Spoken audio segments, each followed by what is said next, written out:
All right, everybody.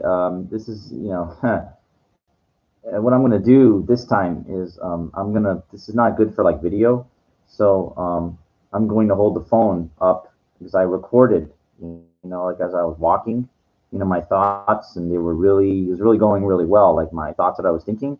So I'm gonna play the audio. It's like 20 minutes. It's in three parts. So just take a listen. Hopefully, comes out pretty well. So, and I might even stop the video, the video just to chime in. So here you go. Hey folks, Warrior Junior here. Okay, so Monday or Tuesday early morning. How do I say Monday night? No, it's late. Whew, I know. You can hear me like I can barely breathe, right? Like I'm talking as I'm going up this really steep hill. So, well, WJ, why are you going up a steep hill at 2 in the morning? And that's, I guess, the reason I want to talk about this. Whew, I say warrior never rests kind of thing. That's bullshit. That's bullshit. You don't get any rest. Your body is a human organism. It's organic. It's food, right? Organic, whatever. But there's time for that rest. Like not too much, not too little. Balance. But things that are not balanced need to be unevenly balanced. Let me explain. All right. So hold on. Let me stop this for a second. So I said that things that it's all about balance.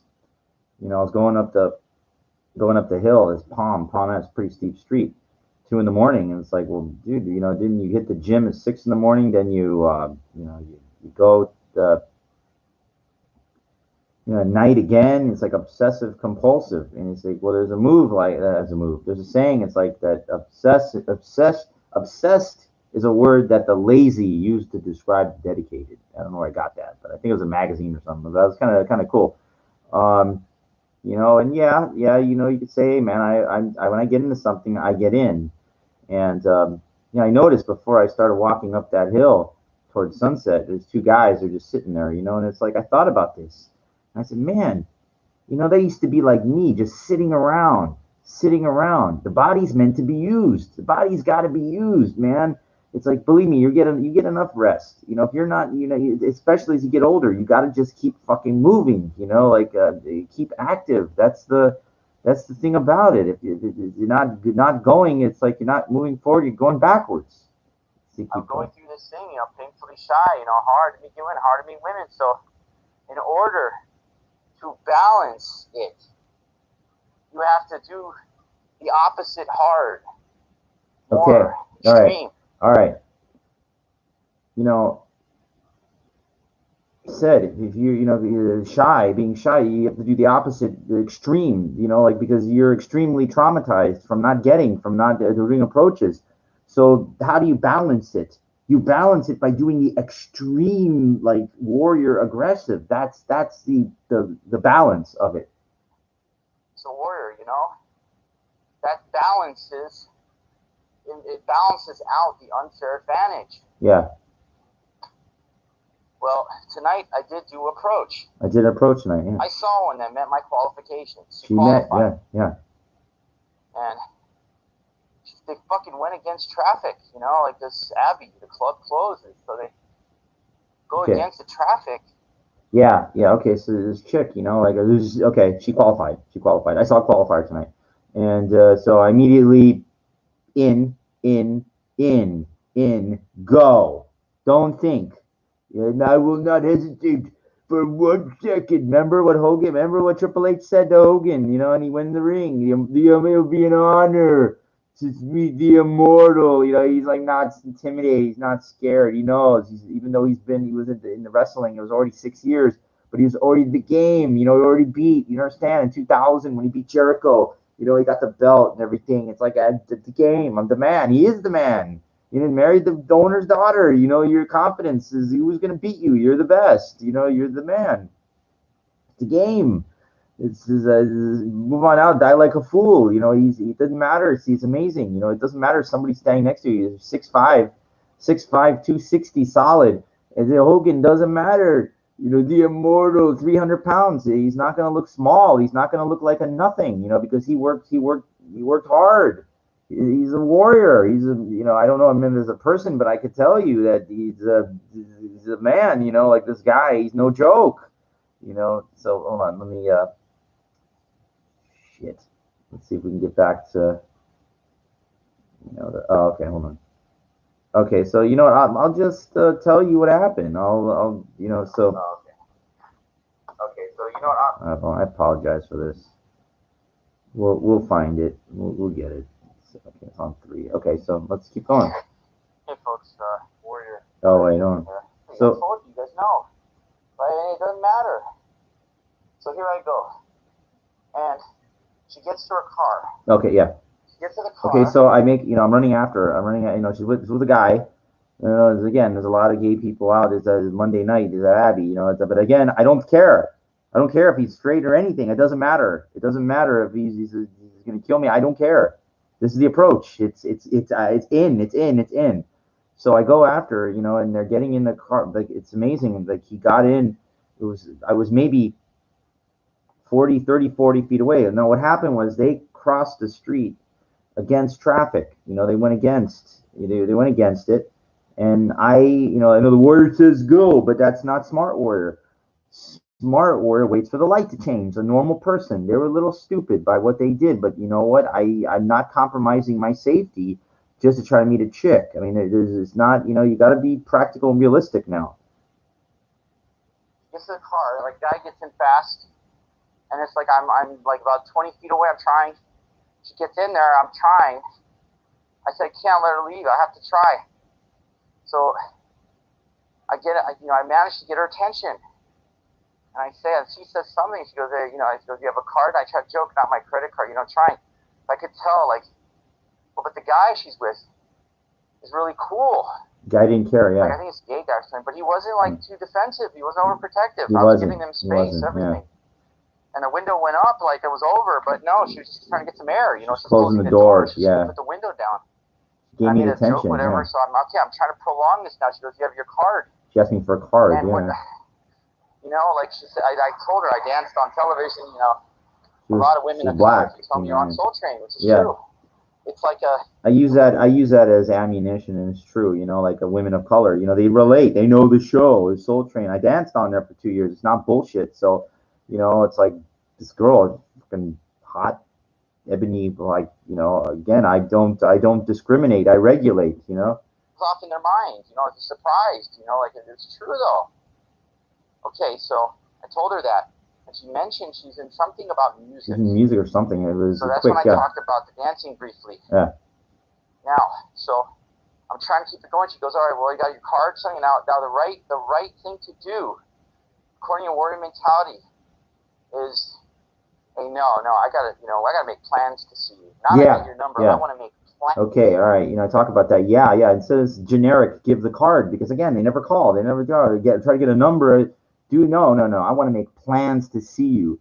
That shows like you're for real. Like, this guy wants to meet me. Like he's make plans to see you, not just get your number. Not a generic. There's something different about this guy.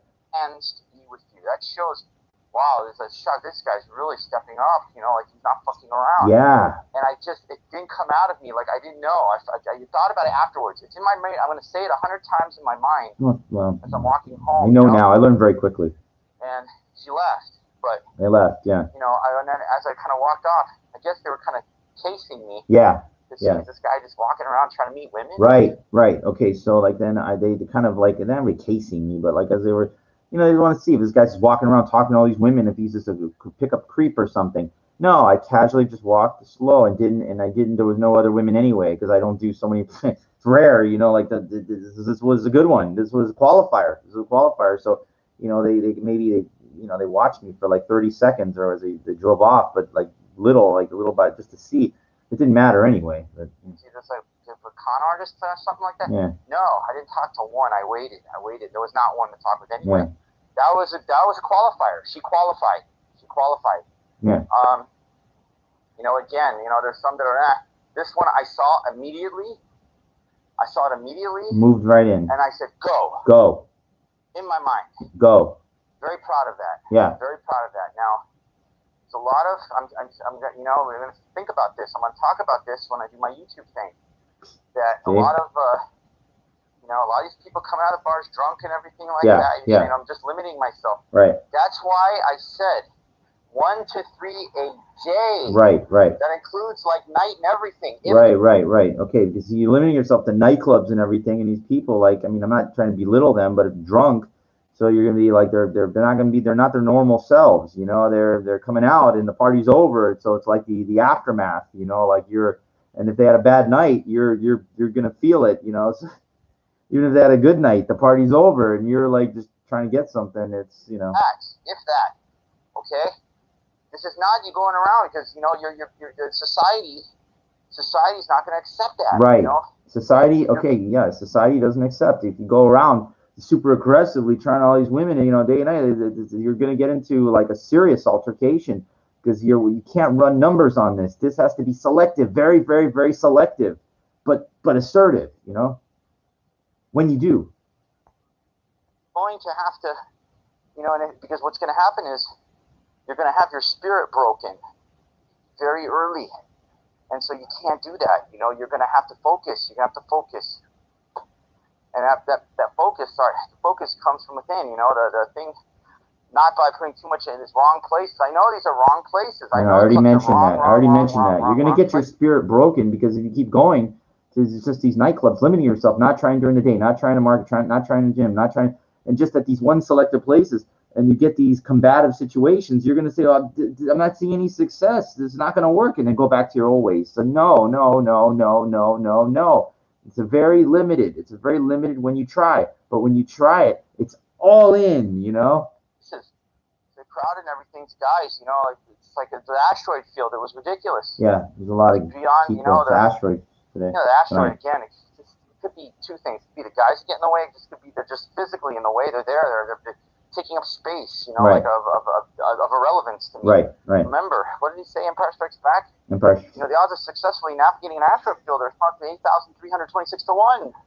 Yeah. I use the Empire Strikes Back reference because of the Millennium Falcon. You know, when they're escaping, they're being chased by the TIE fighters, and you know there's a lot of asteroids that they just get in the way. They some of them move faster, some slower. You know, they just, you know, they don't need it. You got to go around them. They blow them out. You know, but it's, you know, it's you know, the problem is if I use that analogy of firing on them, you're thinking like knock them out, but no, you know, you can knock them out through ignoring them. You know, that's the thing, is don't give them. You know. Never tell me the odds. You know? Never tell me the odds. So I don't think about that. I don't think those odds are correct, but you know, the whole idea is that I'm not thinking like that. I'm doing. I told you. I saw, and then mentality said go. Mind said go. Again, now if the guy, it didn't matter if you'd have been straight or whatever. I don't care. Doesn't matter. I don't care. I went after it. I go. No. I'm going. Yep. You know. Now the thing is, I didn't get the no. I know. I'm a little upset. I didn't get the no with the chick. Harder, further. It's just that, you know, once they leave the club and they walked maybe, you know, like it was 100 yards away to their car, something like that. It's like that button that, you know, the light switch turns off. Okay. You know. Yeah. When they leave the club and the thing is over, the light switch, and it's like the light is on, switch of the excitement of party, have fun. When they leave there, it's like, you know, it's party's over. They're getting out of there, and you're, you know, it's really hard because, you know, the reality starts to set in. You know, I got to work tomorrow. I got things to do. You're not there. It's like, you know, you just have to catch them at that right perfect time. Like, and when the club they're out, it's over. I have met women just outside when they left, but the longer, you know, that waits, they you know, it just starts. It works against you. You know. Oh, sorry. Okay. Like it's over. It's over. Yeah. Like you have no chance now. I say, hey, I'm done with my party. I got to go home because tomorrow is Tuesday. Technically, today is Tuesday. Okay. So that, as they say, is that Star Trek 4. You know? I know. I made a reference. I go, that, as they say, is that. You know, the Jillian, the Star Trek 4, the Voyage Home, the doctor. She made that reference from the whales. You know. Jillian, whatever. You know. So Kirk, that, you know, ship the whales. You know, that, as they say, is that. Yeah. What else is important? It was a good effort. Good effort. Oh, okay, but yeah, now I know what I want to mention. The last song, like I was at the Abbey, like everybody. It's police, so much police. Okay. So much police. Zeba says that, you know. She reads to my friend Zeeb, you know, he always has a lot of sheriffs. So he says, so much police, you know, like he's bloody Ukrainian, good guy. Okay, yeah, the last song. Okay, that was at the Abbey. I was standing outside, and the last song, and they played. I don't know, I forgot who it is. It's Gloria Gaynor or whatever, 70s. But you know, it starts off really slow. The last dance, last chance for love, and it's like romantic and the last chance for romance tonight. And you notice that people like they're leaving the club, like they're in that song. They're already together. They're already leaving. Like they don't need it. Like I need you slow. You know, to find me, to bind me, whatever, to guide me, to hold me, to scold me, cause when I'm bad, I'm so bad. Let's and the music, Let's Dance, the 70s come out. Let's Dance is fucking beautiful. Like it's a great locking, great funk. You know, not funk, but it's the 70s. You could fucking really get down. You know, it's great, and I could, but that's not. I don't do that any. I don't care. Like, it's not enough. Okay. So hold on, let's get back to. So much police, you know, and it's like on the sidewalk, and they say get off, they be on the sidewalk. And so I'm saying it's like this is so crowded. I try to move up, create space, you know, move up so you can move up, so you can get good separation of people coming out. Yeah, like a big giant crowd. You want to be in the middle of the crowd. Leaving. You know, and then because God forbid, you know, like it's a million people around you, and you see the one you like, and you go in there.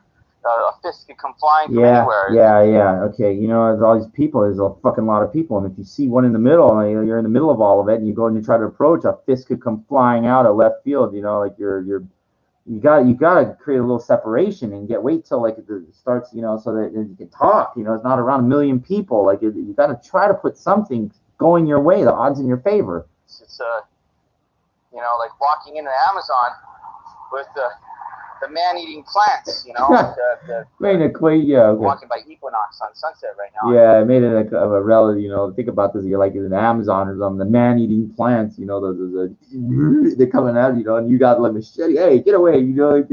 You're fucking, you're irrelevant. Why are you bothering me? I don't need you, you know. Like I'm trying to get what I want, and you're not it. I'm like a man-eating plant, you know. You know, might wind up joining here if they have like the punching bags, like the kick, you know, the bags. Like I could, you know, because I'm very serious now in the fighting. You know, it's 250 a month. Okay, I was walking by Equinox. You know, it's maybe be around a higher class of women. You know. Oh, okay. All right. So let me finish up about the thing about that song, the point, the relevance that I was gonna make. That song, it's the last song, and it's like your last chance to meet somebody. You know, like so. It's like think about that. They play this kind of thing, like you go out dancing, have fun, but then the last song of the night, it's about who am I going home with. That's such a point of that song, you know, the romantic. So it's like, you know, it's not just me thinking that way, like I want to get laid, you know, like that's the last song of the night. It's last chance, you know, like it's you know, you're not the only one. It's not. I'm not crazy. I'm not abnormal. I'm not weird. This is the normal human need, you know, like this is what they play. I'm really trying with all my heart this time, by any means necessary. Sorry about that, I spit some. But okay, so where was I going? Oh, the last song they played, the 70s, great song. Yeah. You know, they need you to guide me, just whatever. I want you to hold. How many years I'm walking? Come on, baby. You know, this was Gloria Gaynor, maybe, or something. I don't know. Dance. You know, let's dance. The last dance tonight. Great disco funk tune, great for locking and dancing. It's a beautiful song, you know. But I told you, I'm done with dancing. I don't care. It's just my passion coming out. I just couldn't help it, you know. It's just like part of who I am, you know. The thing is, it's a beautiful. Did a little bit, you know. But it's the wrong environment, you know. Wrong environment. It's true. So, but I thought about that. Now listen, you know, they play that the last song, you know, the last one. It's like for people to meet. It's last chance for love, you know. It's like a romantic. I need you. You know, it's like for people to meet. You know, like it's a great song. And the problem is, I notice like people walking out of there. You know, they're leaving the people that are together. And if you're standing there, you're standing like a desperate man. You know, like that conveys your lower social status. Yeah. Hey, folks, Warrior. Okay, hold on. All right, so that's part one. That's the end of that. That conveys your lower social status because you're standing there. You know, the way I was talking about that, you know, roundhouses, and doing all these. Hold on, things, okay. You know, it's Hold on. I think we're at part two now. Hey, folks, Warrior Junior here. Okay, hold on. So Monday or Tuesday early morning. No, okay, no, that's that. Let me see if this is part two. All right, guys. Warrior Junior here. WJ. Yeah, WJ. I don't know why. That's not it. Hold on. I think there's, you know, I thought about something else. You know, the way I was talking about that, you know, roundhouses. Oh, okay, so things, you know, more about like fighting and really getting into that. You know, it's within your parameters, but like again, you're sharpening that blade. You know? Oh, okay. All right. So what happened was, you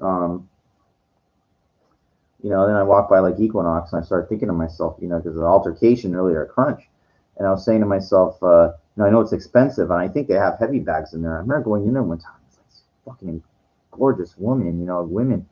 IFBB Fitness or something. It's like $250 a month, but you know what? It's by any means necessary. I said, you know, if that's what it's going to take, if I have to go there, maybe I could, you know, be a more serious environment, you know, for like what I'm trying to do. You know, I'm going to go in the Crunch and try to explain my thinking and see what they say. You know, the management. You know, it's God. You know, these people. Like it's like, you know, they really are of a different ilk of thinking. Like I don't know what it is. It's or just, you know, the where it go in the gym just to relax. That's what like these people are doing. Like that's their thing because maybe they don't drink anymore. So like they fucking say, well, I don't go to bars. I go to the gym to relax, to meet people. I mean, look, man. I wish there was like, you know, a way. Okay, I go to the gym just to meet women. I mean, you know, you think the women are going to the gym just to meet men? They're not there to like, you know, shape their bodies and stuff. I mean, but the gay, you know, the gay thing is that they're allowed. They go to the gym to meet men. Like it's backwards, you know, like thinking. It's like imagine if I said, you know, like women don't go to the gym to meet men. You know, like they're not that. I can't tell you. I would.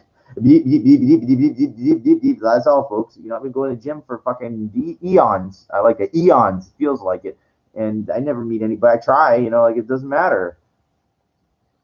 Oh, okay, so you know, it's kind of like, you know, bony, kind of skeleton-like on her. You know, it doesn't. Oh. It doesn't. Okay. All right. That's sorry. That's part three. Let's try. You know, the way I was talking about that, you know, roundhouses, doing all these different things relating to fighting. It's really just, you know, it's within your parameters, but like again, you're sharpening that blade. You know, sharpening the blade. Sharpening I talked about this already. I told you what happened at the gym today. It's like the people, they're getting, you know, they're getting like kind of they're getting scared. Like I don't know why, because you know what it is. I had a minute to think about this. You know, the scared is the unknown. Okay. All right. I've seen this guy. All right. Okay. You know, I already talked to another one about the gym altercation, but I thought I had a chance to think about this thing because I like to analyze. You know, it's like chess players like to go over their games after, even though I don't. But I like to think about why are they scared? It's the unknown. You know, I'm in there like fucking nailing a bag, like I'm a fucking killer, like I'm a madman. You know, like, but I'm not. It's controlled. It's controlled, and that's scary. Because like somebody that like is really practicing something, you know, like intently, you know, obsessively, but he's focused. It's like what they're thinking. I know what they're thinking. The GP, gay people, GP, no, generic people. The GP. I forget what did she? What did my girlfriend? What did she tell me? What's it called? The GP, the common, the general public. General public. It's not gay people. But that's funny. But the GP, what they're thinking is like, God, what is this guy doing? Like, what is he? They don't know. So they don't know equates to the unknown. And the unknown is scary. for the most like part. pounding this bag. Pounding the bag. And they're saying to themselves, my God, like, what is this guy doing? Like, what is he getting ready for? What is he getting like, ready to know? what's going on in his mind? What's going on in his mind? It's like a fucking, can you imagine, like, if you saw, remember that boulder that the Raiders of the Lost Ark? I would equate Raiders of the Lost Ark. That boulder going down that hill? Like, can you imagine if that was a giant, like, razor blade, like a fucking circular saw or something, and it's going, like, all different directions? You don't know where it's going. And if you saw that, you would just fucking freak out. You'd get the fuck out of there. You're going to get cut to shreds. I said, yeah, can you imagine, like instead of that boulder, like you're standing, it's like a circular saw, whatever, a giant one, and it's like it's going all these directions, and you're standing there, you're going to get the fuck out of there. You're going to get cut to shreds. You're not going to fucking, and I'm not saying I'm that, but it's like, I don't know this. Maybe this is what's going on in their mind. It's not my intention to freak people out. It's my intention to work my ass off. Unfortunately, they're wasting their time paying attention to me. To die, it's amazing. So I started thinking about that, and it's like, that's kind of, your goal is not to, like, scare the shit out of people. Yeah, I'm not there to scare anybody. I'm not there to. But you want to be like that circular saw that's controlled, like that's going in that right direction. Yeah, you want to be that saw. And these people, because of their weak minds, remember who said it? The weak-minded fool. Weak minds. Weak-minded fool. Like, I equate this, to these people, and they're like, if they're not asteroids, they're like that stormtrooper. They're weak-minded fools. They're because they don't see. Like what happens. Like Obi-Wan, can control their minds. You don't need to see. Like if you don't understand. You're so far. You're not willing to learn, or you're uneducated, or a combination of both. Stormtroopers, they don't know. They're not mentally, they're not strong. They're not they strong. Take commands. They can be easily fooled. Obi-Wan said, the Force has a control over the weak-minded. Yes. Remember when they're in that fucking thing? Yoda, Luke goes, how did you manage to get past those guys? I thought we were dead. He doesn't know. He didn't know yet. He doesn't know the Force. He didn't know the Force. He doesn't know, but the Force, it's real. It's like, but it's not. It's in a different way. It's real of your thoughts. Yes. It's like the force of the life. It's kind of like the way you do things in the real world. It applies to the way that the guys like Obi-Wan control that guy's mind. Right. Through just like I don't know how he does it, but it's like it could be done here. Like through pickup, they say. Okay. There's certain. All right. Let me pause for a second. Okay, look, this is very, very true. People watch a movie, they think it's stupid. Like when they're showing up, and I don't need to see his identification. You don't need to see our identification. Not the droids you're looking for. No, to move along. You can't control somebody's mind like that. Not in that way, but you can in other ways. In the real world here, it applies. It applies because, like I said, I could break somebody's frame. So what am I doing? I'm controlling his actions with my mind. I'm pissing him off.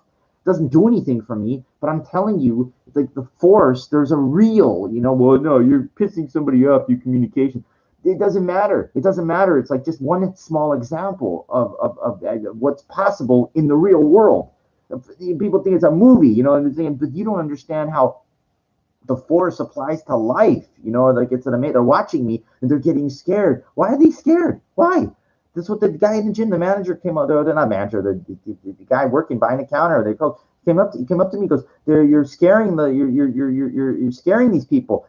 I go, how? I'm hitting a bag as hard as I can. I'm not looking at anybody else when I do it. I'm looking at the bag. I'm focused because they're not focused on their lives because they're in the crowd. They're focused on me. Jesus.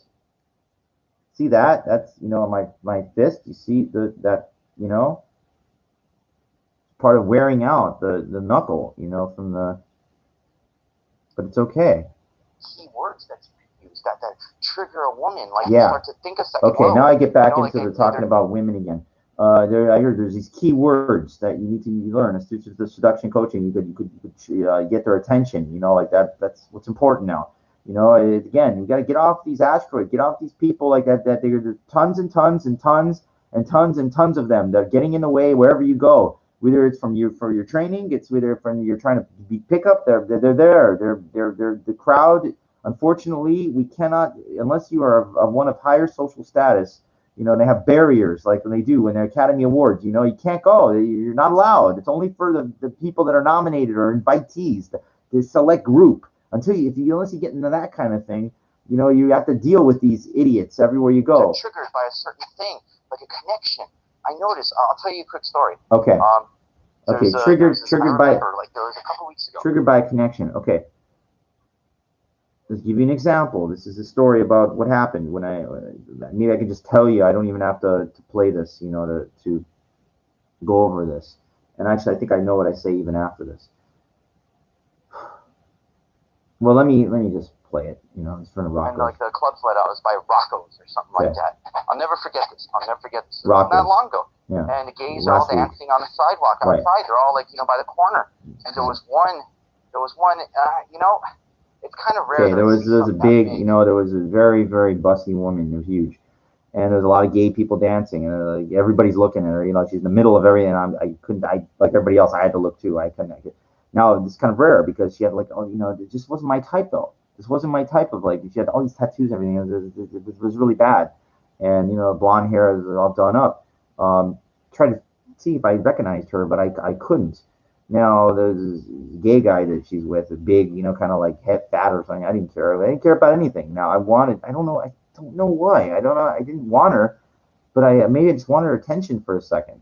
So I don't know what happened. Like, you know, she was trying to get somebody to take pictures and stuff, and I said, "Yeah, take a picture." And there was this guy, that was this black guy. He was doing a seat walk. He was pretty good actually. So what I did was I was doing commentary. Commentary. That's not really my type. I cannot tell you. She was just way too tattooed up and everything. Had nice blonde hair and everything, gigantic boobs, you know, like. But it was just a little too much for me. Yeah. And not because the boobs were too big. It's just that the tattoos were just. I don't know. It was a little too much. It was just too much of a crazy. You know, like I just didn't like the look. You know. I didn't like the look. It's kind of rare. You know, like I see something that big. Okay, so let me get to the point. Okay. So all the gays are all dancing and like she's like the center of attention. She's the center of attention. And I mean, I said to myself that I had to look too. I had to like look at it. I couldn't really focus on anything else because she was so big, you know. So what wound up happening? Honest. What wound up happening was, you know, I don't know what happened. Like she looked at me like for a second. I said something. I go, she had a camera phone on her, and I said, you know, yeah, you know, I know like Chelsea. I said, I forget the opener. It didn't matter though. It didn't matter. She gave me a little like whatever it was. She's like this black guy was trying to hit on her, like, and he's doing like the sea walk. It was pretty good, you know. And I said, let me take a picture, or record. So I was recording and doing commentary with her phone. And I guess she might have liked it, like the way I was recording, right? Recording and doing commentary. She says, oh, the gay guy, I guess, is this heavy set gay guy goes, he doesn't like you. He doesn't like you. Yeah. She gave me like that Star Wars line from that Ponda Baba, whatever, you know, not Ponda Baba. The guy is the nose. Remember, he's up there. He doesn't like you. You know, I'm sorry, I don't like you either. No, but she did like me. That was the thing. Like, you know, like Star Wars 4. You know, like the cantina scene. You know, he said, but then she said it doesn't matter. Like she kind of like defended me, saying, but you're a good guy though. And I said, yeah. And so what happened was I started mentioning some of the names of the women that I've been with, the big that I references, and it was like something sparked in her, like she knew, like this is the guy, like he's connected, he knows them, he knows Elizabeth Starr, Chelsea Charm, he knows all. And I'll never forget this. She stopped, and she looked at me, like she stopped, and looked at me dead in the eyes for like maybe 4 seconds or so. Okay, it was not long, all right. But it was long enough. Okay, and then she stopped. Okay, when I say like she didn't just look at me, she stopped, you know, turned her body and stared at me like real close for like 4 seconds. I had like absolute undivided. It was just me and her. No, there's nobody else around or anything like in that way. And it's what you pay for. That I had absolute undivided attention from her. Like she stopped, and I was the only thing there. Yeah. And I had that. I paid for that a couple times. You know, with some of these women, just to see that feeling of what that's like. Yeah. It's incredible, you know, like because they expect you to be gawking at their tits. Yeah, you know, so okay. Big. So that's the thing. Like, you know, I've been with some of these women, like just I paid in the hotel, and I don't want to take the names. It's irrelevant, but like, and it's like I'll do that, the eye gazing thing. they're just so used to guys gawking at their tits. You know, they're not used to, they can't, you know, anything else. They never got. So I'll do that thing while I'll just look in their eye, you know, and it's like just I know I got them, you know, like it's there.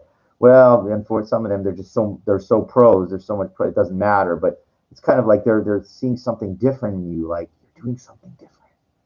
Makes you unique. You gotta do. It's not just because the problem is the dancing is cute and everything, but no. It's got to be an action of verbal. Like they have to inside. They have to see like you're different. You know. But you're just standing there looking them in the eyes, like, and they say it's like the window to the soul, you know. And you're sorry, I'm walking by. I don't know if you guys see the sign. You know, it's like the framing Britney Spears. Okay, all right. So like I walked by, there's a sign on like a big billboard, board on. You know what? That's enough for that. But I walked by this billboard. Yeah, this is Britney Spears, and it showed her like in her, you know, in her prime, whatever. And she had like the look, you know, the way she would wear like the pink with like the silver sash. It was like like Marilyn Monroe. I said Madonna in the thing, but then I came to me, occurred to me, no, not. And you know, think about this. You know, her look, you know, and everything, and then she discovered like that Norma Jean, you know, became from wherever she's from, you know, the Midwest or something, and the average kind of, and then made her into like this goddess, godlike, larger than life, literally. And it's like the Britney Spears, you know. I thought about that, and I said, wait, you know, this woman like in her prime, that cute kind of look, and just a, you know, but it's you know, no, the demeanor, like she doesn't have, she's always like kind of like not bubbly, but in the not like it's just whatever, she's like kind of like average, like an average kind of woman, you know, but they make her look, and it's like, but it's just so beautiful, like innocent, you know, like it's just the overall presentation with the way that she comes off is authentic, and like just like a sweetheart kind of look. There's some people that have that. Now you see, then I made the comparison. I said, well, you know, look at Madonna. You know, like this tough. It's like a New York-ish kind of thing. And the problem that I had, you know, with Madonna was that, you know, in the '80s, if you look at that Like a Virgin video or whatever, and then she dresses up, I think it was, yeah, like Marilyn. Now you see, she kind of had like that baby fat kind of body with the boobs pushed up and nice, you know, like it was nice that layer of fat, you know, the way it was. But then like in the late '80s into the early '90s, if you look at like later Vogue and she got into like working out, and just her body structure, the way that like she's put together, and she got like real lean and everything, and the muscles, what happens is like the veins kind of like in the thinness, it just doesn't look, it's not really attractive. It's like, you know, it's something, it just doesn't look good. It doesn't look good on some women, and I think it's like, you know, it's I don't know like what you know, but you know, I related that toughness, you know, to like New York, and I said, then I thought J Lo. I said to myself, now let's look at her, for example, like 50. She's very, very well aware like of that, and I guarantee it works out. But she knows, he goes, well, I want to be like kind of toned, and even it's better to be like, you know, because of the booty, a little bit of light, a little bit of that weight. I don't want to be too skinny, that leanness, because like if you're, you know, when women start getting older and they're too lean, like you said, that veiny, bony look, it's not attractive. It's not at all. And she knows. J Lo knows. She's well aware of that. Now that's just one part of her. But then I started saying to myself, I said, well, but she comes off like with that tough, you know, that New York, that tough Bronx, you know, like she's from. And I said, but what? But it works for her, for some reason, because of that Latina, like that just, you know, the way her demeanor is, like the way that look is. It's not angry. It's not tough. It's like the smart warrior in a woman. I mean, it's like just perfect. It's focused. It's like because she's like trying to, she doesn't care, like, you know. Sorry, you know. Okay, it did come back, but you know, like it's just amazing. You know, when you talk about somebody like that, you know, that has that great. What's going on with this? Okay, hold on. We're getting a lot of glitches here, so let's stabilize. Yeah.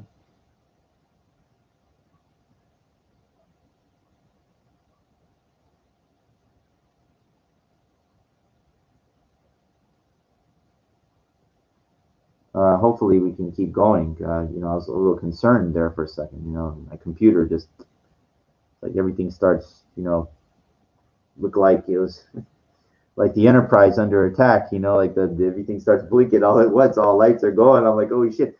I'm giving it all she's got, Captain, but it's all fading away. It's like hold it together, Scotty. It's like I do the best I can. It's a miracle worker. You know, so I don't know what happens sometimes. Everything when I see everything starts going, it's like it's the ship that's being the whole been compromised. You know, it's funny. But I was making a point, yeah, about J Lo. I was making a very interesting point that you know the angry, the New York women, you know, the kind of like that demeanor, you know, that thing, and it's not that. It's not that with her. See, the way that she comes off, you know, it's not. It's like the kind of like the warrior, smart warrior mentality, like in a woman. You know, like she's got that. You know, and she knows it's about the legacy kind of thing. So I think like it's just she's very far advanced. You know, as far as you know, it doesn't remember. It's not angry. It's like assertive. So, you know, I just find that it's really remarkable. You know, but you're never going to meet a woman like that. You know, there's only one. And if you sit around and you watch, you know, stuff and you think, I have been in her office. You know, I managed to get in there. You know, and then the guy, whoever works in there, some guy like some powerful dude. It wasn't Benny Medina. He said, "Leave now." You know, it was, you know, but I tried with all my heart. You know, like, and that gives me closure. Like, well, why were you there? It's like, well, you know, it's like I thought few people on this planet that could, you know, maybe relate to my dancing. Could maybe I don't know, like I don't know, a job. I don't know a career, a chance to work with her. You know, look at my script. I tried, I tried, and in life that's all you can do. Like you can't force anything, no matter how bad you might want something. You know, like you what you do is you when I say try, I mean fucking try. Okay? I don't mean just send an email. I mean fucking try. And well, when you're stalking your, let me tell you something. You go ahead and you write a 100-page formatted, beautiful, inspirational story. You go ahead and you dance on 5 television shows, and you go ahead and you dance for 10,000 hours, and you put together a resume like that, and you call that, and you're just trying to pitch some idea, and you're willing to stand outside their place or whatever, anything to get that just a moment or whatever to try to reach out to their management or something. That's not stalking. That's being assertive. That's being goal driven. Okay? The big difference. Somebody who's a stalker hasn't done anything, like they're just obsessed. They're watched their whoever, like a Britney Spears or let's say whoever, name whatever, whoever, and they're like, you know, that they're have no business trying to, you know, you could ask them. You say, well, what's your give me a reason why you want to meet them. Give me a reason, and they don't have one. They don't want an innocent just picture with them or something. Like they have some warped fantasy in their mind, some crazy. I don't know what's going on in there. I don't know. Mine was more like business related, you know. But I'm like not just a normal business thinking business. I'm thinking passion. I'm a passionate person. Like I wanted that to come across. Like where did this guy come from, kind of thing. But you have to know when there's no chance. Because I have tried to reach out to Britney, to Paula, to J Lo, to Stallone, anybody like a power that could listen to me and say, hey, you know, give me it's just some guidance or something. You know, I'm not saying, you know, you got to understand to get that the time of those people exclusively, any amount of their time, is like a huge honor. It's like you know if you're not like you know you're in the crowd, you know, the GP, the general public, they don't know, they don't care about you, like you're just they think that's all you are. And if they talk to you, there's a reason why, because you're like maybe not at their level, like of success and power, but you don't have to be. Most people that have written movies, they're unknown. When people don't know, tell me who wrote that movie. I don't know. I know the movie. I know it starred Russell Crowe or whatever, the Gladiator. You don't know who wrote it. You don't know who wrote 300. You don't know because they're the writers. Now they get the credit. They wrote it, and I can assure that damn well to guarantee you, like if the director or whoever, if they've been said, well, they're on the set if they want, and they're communicating with Russell Crowe because they write the script. It's a blueprint. You know, they wrote the blueprint, the story. So they guarantee you, like maybe he's asking, goes like, well, what do you think, like, you know, the Maximus? Or so when you wrote, you know, you think, and they want to know, you pick your brain. You're on the field of play. It's like so. That's what I was trying to do. I wanted, because they're producers as well. The people that are dangerous, the whatever, the creeps, the stalkers, they have no intention. They have nothing. They're there because like they have warpness. They're not there. Again, they don't bring nothing to the table. They have nothing to offer, you know, and they don't deserve the chance to be there. In my mind, I deserve the chance to be there because I paid my dues. Not just dancing. 100-page formatted professional script with a full story, like about, you know, the inspiration of a dancer and the whole thing. It's justified. Because that's what Stallone did. So I thought I could follow the mold in a way. You know, I wanted to become an actor. I don't really care. But I thought I could take from greatness and use it to possibly advance me. But it hasn't worked.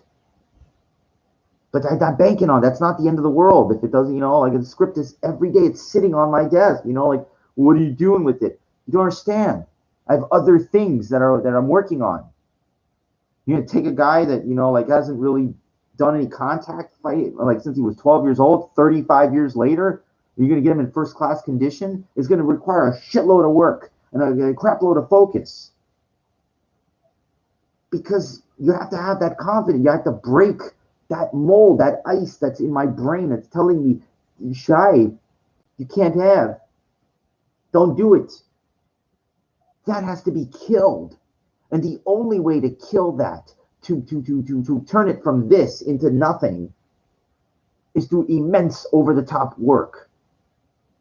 Is to become like around you like a fucking a shield of fucking like circular saws. And the only way that's going to happen is through a fucking shitload of intense, focused, dedicated practice. Not just learning one style.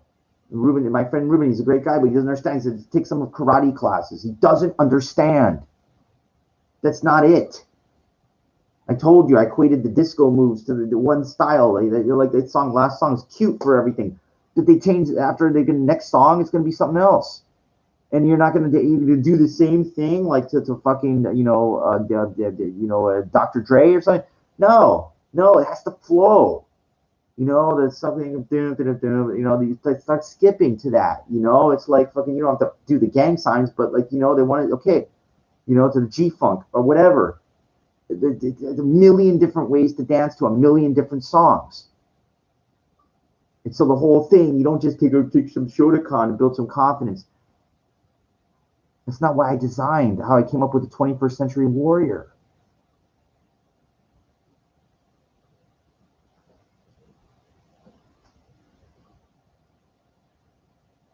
You know, I thought when I got into bodybuilding, I thought, you say, well, work out for confidence, you know, it's a good thing. But, you know, then I started to realize, I said, wait a second, you know, like I was really, you know, serious, real dead serious in bodybuilding, but I was doing it really for myself. I don't know, women, I don't know. I thought I would just challenge myself.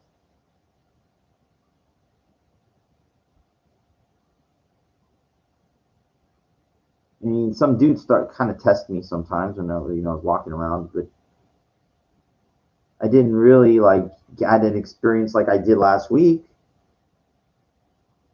where dudes were like right there within striking distance. I fucking it was shocking beyond anything. Well, you awoke in the beat. No, it's not vengeance. I'm not trying to. No, it's time to stop running. You know what movie that's from? Think about it for a second. It's time to stop running. I'm gonna get some more hints. Dr. Richard Kimball. Tommy Lee Jones in The Fugitive. You know? Fugitive is on the run. Of course, this guy is fucking innocent. I didn't kill my wife. I don't care. You know, it's search every outhouse, hen house, dog house, out of whatever. You got a fugitive on the run for 90 minutes. Can't go far. You know, like it's you know, I know. And of course, always he's innocent. He didn't do it. You know, like that's the story. You know, the whole thing. But what do you say? I forget. See, I lose track. I'm going off because these movies analogies and these words, they kind of like make it. It's funny. It's funny when you hear it. It's but I forget. See, I forgot. What do you say? He said, "It's time to stop running." Yeah. Okay. So, time to stop running. You know, and what happened? I didn't run for those guys, but I literally did because my backing up was so fast, and I can't run anymore. I can't run from anything because you're not running just from those guys. You're running from yourself. You're running because you're afraid. You're running because society tells you to run. A warrior doesn't run.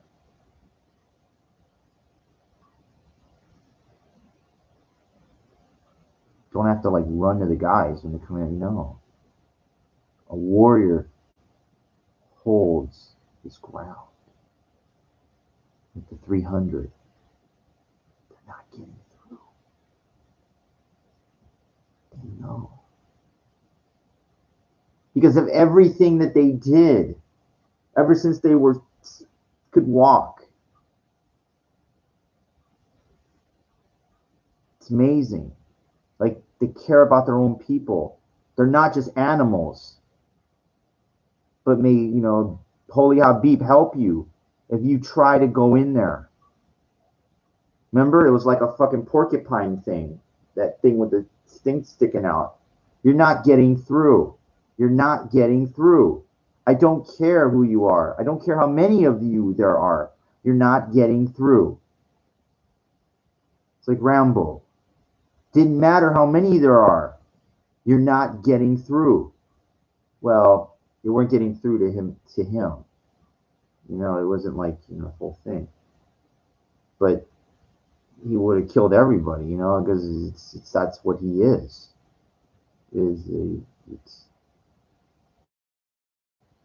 But he's a person too.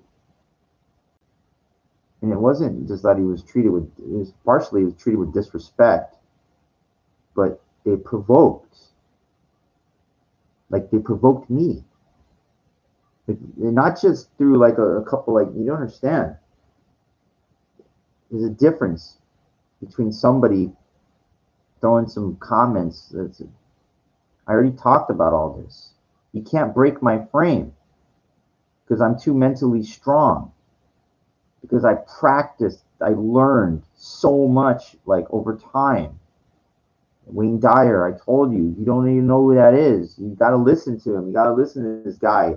He's no fighter. He passed away, whatever, but he's no big guy or ain't nothing. But he talked about like how, you know, your brain works. When somebody says something at you, throws something at you, like that, you don't lower yourself to that. You know. Most people can't handle that because most people are GP, the general public. They're not they don't study and practice and challenge it. They know they're not prepared. They're not prepared to fight in life with their mouth, with their mind, or with their fist. They're not prepared. Because then when it happens, it's a shock. You called me what? You can't believe. What'd you say? What'd you say? The most common guy. I love that. What'd you say? Like they're deaf. They couldn't hear you the first time. You know, what kind of response is that? What is like an infection, like something that went around? You know, I don't know. Somebody said that, and all of a sudden everybody starts saying that. You know, it's like, what'd you say? What'd you call me? What'd you call me? What, you didn't hear the first time? You know, like I used to be very combative in that sense. I'm not anymore because it's useless. But it's counterintuitive or counterproductive to engage, you know, all these people because you can't teach stupid, or stupid doesn't want to learn, or stupid is set in his ways. You know, there's a combination of imbecile out there, and I see them every day. And what I do is see the guy like at that gym, that antagonist. I don't even know what he looks like because I wouldn't give him any focus. He's just like a blob to me of a person. He's an irrelevant entity. The only thing that I will give anybody is the respect in the gym that they deserve their own space too, and that is it. Okay. So if somebody uses equipment or whatever, like even though I don't use any machines, I'm there just to fucking do a couple different things. I am there to sharpen my physical blade in my mind. That's it. That's all. Okay. Now, you know, I knew I talked about women using that for an opportunity. I don't negate that at all. You know, it should be definitely, if you see something, go. Okay. You know, they have this stupid, I call it stripping classes, pole dancing class, whatever. There's sometimes, you know, those women, they're not even nothing, you know. I mean, I hate saying that, but in my mind, they don't care. They don't, you know. But if I see something I like, see this? What does that mean? That's forward. That's what the Romans or whatever, the 300, you know, go. You know, and the problem is that you're scaring you. You're scaring people. You're scaring people because I'm taking initiative. They're threatened. You're being aggressive. I told the guys that I'm being assertive. There's a huge difference. Okay? Because these people, most of them they're submissive. Okay? They don't understand. They're used to dominant people, you know, that are real like this, or they're used to submissive. That's used to like, you know, taking it, you know, like God, taking it in the ass or whatever. You know, I mean, I'm sorry. You know, like whatever. And I use that proverbially, like they could be taking it in the ass for the job or the physically or whatever, anyway, way. Like they can't say no. Like I have a friend, he's a good guy, but he's a submissive, and he can't. He can't say like he's just, you know, we relate on some things, but I can't, you know, like you're wasting your energy trying to. He will not. There's no fucking way that thickness of that ice for him to change is I you know it won't challenge himself. I care. I care as he's my friend, but that's it. You know, like I will not bring this up because I know his frame is so weak. His mind is so like when it comes to that, it's so sensitive. Like you know, it's like you know, it's God. When you stop learning, you close your mind. You know, like it's never supposed to stop learning. Let me give you an example. I told you guys know me. I was a chess player. Very combative, very serious, very focused. Blitz, you know. Want to get those rating points. Don't want to lose. You want to move up the power, you know. We'll start with the same army, the same pieces. These guys, his higher rating was masters fucking coming after. Like it felt like they were just they weren't really trying hard. They were just playing at their ability level. Now, every once I got a handful of victories over Masters, a handful. And I remember them, each one, because it's like it was my tenacity. And like, you know, even though it's like 1,500, I made it almost to 1,800, which I'm a Class A player, almost. But, you know, in the co-national championship, I'll talk about that one time. That was the hardest 10-minute national champion, you know. It's not this time. We'll talk about another one. But those handful of victories, it was like just I wanted so bad. Like I wanted to. I know that, you know, and those guys, it was a combination of just, you know, in a blitz game, they underestimate, you know, me. They don't think, well, you know, you're just a 1,500, you know, life master. You know, you're more than likely it's not going to happen. More than likely. But just like that, there's that it could happen. You know, it's like you could have that one game where it's like that deep, that creativeness of that determination, where you're not just playing like a 1,500, you're playing master level. And then you got in there where like either, you know, it doesn't matter, I'll play whatever, but you got them in a position where it's like just, and I did that a couple times against the master at my chess club. Don't even mention name, it's irrelevant. But and he sat there like he didn't get mad. One time I remember he did, but not that time. I just was able to find this comment. There's no way out. And I won. You know, like, and I didn't get excited or anything like that, but like I knew, like everybody says you can't. Everybody's not been, they don't believe in you. They're not, it's like, but it's you. It's like only you know what you've been through in life. The reason I bring up the chess analogy is I never took any chess lessons. You know, I did practice on my own, religion, like fucking a lot, all tournaments and everything I went through, thousands and thousands of games and blitz games. It's crazy.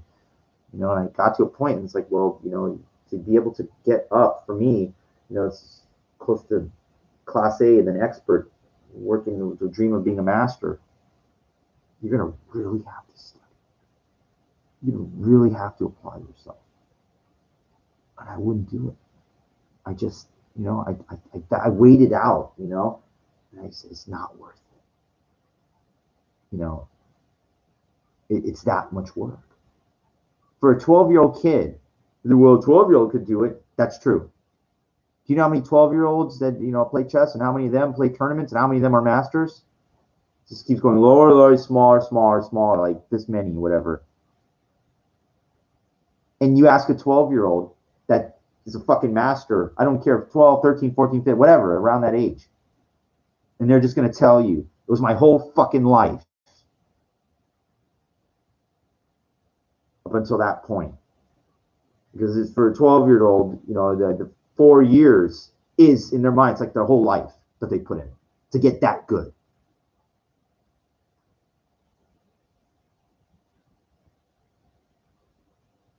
The owner of the chess club, I remember during the game one time, or I forget what it was, he said 3 words. Yeah. I didn't never like the way that guy taught, you know, anything. He'd take home these papers and stuff, and he really didn't. I know books, but I just didn't like the way the guy taught. But he said to me one time, he said 3 words. He said was, hold on, wait till the feet comes back. He said, open your mind. Okay? Open your mind.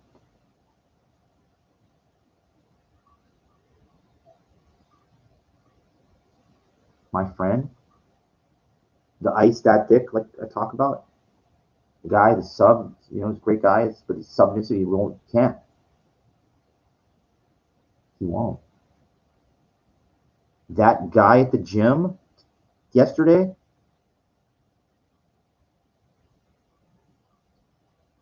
I don't know how old he was. Maybe older than me, maybe, I don't know. Just a lost cause.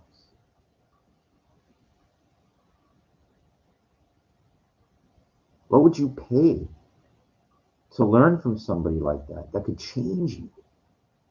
What's the value of that? Of somebody that could just help you become better. You know, if you get, well, you know, like it's not, it's like you could hire a Sifu, like, okay, teach you how to like fight and everything like that. You know, you would have that skill if you really practiced, and you know the confidence possibly like that. You become a warrior, right? You, but you wouldn't be a smart warrior.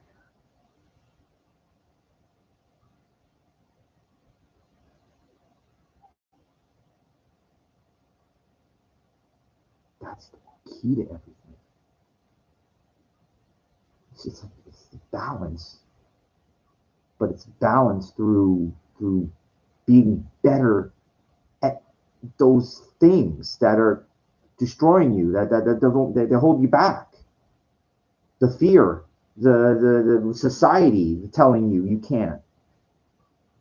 Part of the fear, you know, it's kind of like fits the same, you know, the same way of thinking. But you go along and you do things like everybody else. You get mad like everybody else out there.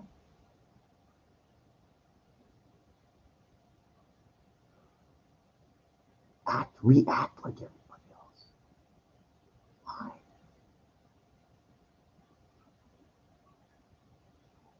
Challenge. Challenge. Challenge your mind.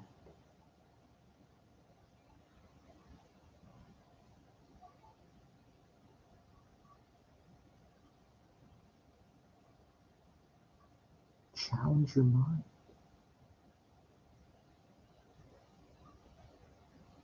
Other people, they're gonna throw at you're gonna be they're gonna throw. And remember 300, they came with, they threw them. It didn't matter. They couldn't get in because the Spartan meant they're you don't understand those 300 is the circuit. It's a fucking circular. So it's a wood chipper in one unit. They're all on the same page. They're all got each other's back. But in society, it doesn't work that way. That's why people go out. And that's why, like, my altercation last week, it was all those people that came after me. It was one unit of garbage that you know, they're all basically think the same, that they all want to take me down. They thought because, you know, individually, one guy at the end, he was a little, you know, they're all brazen and everything, but I think he waited because he wanted to see. But he was you know, what they need is information. You know, anybody that's got half a brain, what they'll do, like, you know, when they want to bully somebody, what they do is they wait. What they do is they try to they got to find out. Okay, you know, like they ask themselves, you know, can I do this or can't I? You know, like, and how do they get the answer?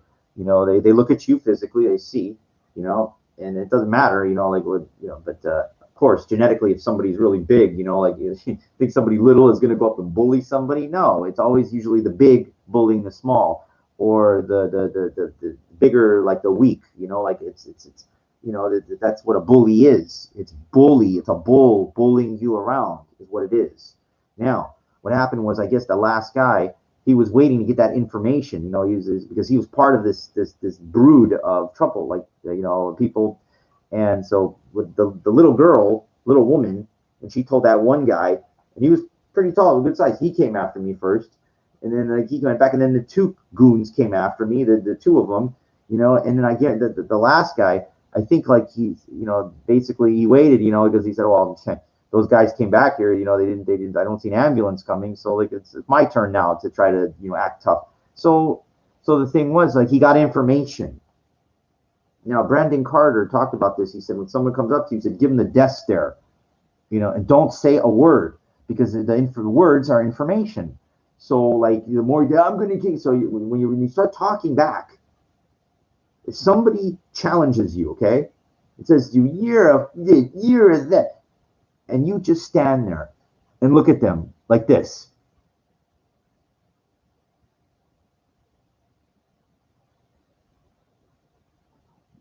You're not saying, just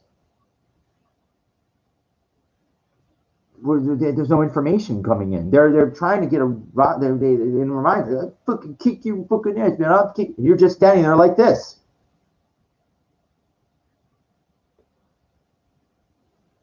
What's the guy's gonna start thinking in a second? He's saying this guy, like he's like a, he's fucking just standing there like this. What you're going to start thinking, like, if you're the guy you're not getting any information. The guy's not, being reactive. You don't know what he's capable of. You don't know. He's holding his frame, and he's holding it dead seriously. Okay? He's just fucking standing there like this. Okay? I know I did it a couple times, kind of funny, but think about that. That guy that's barking like that little chihuahua is something, and you're standing there like this.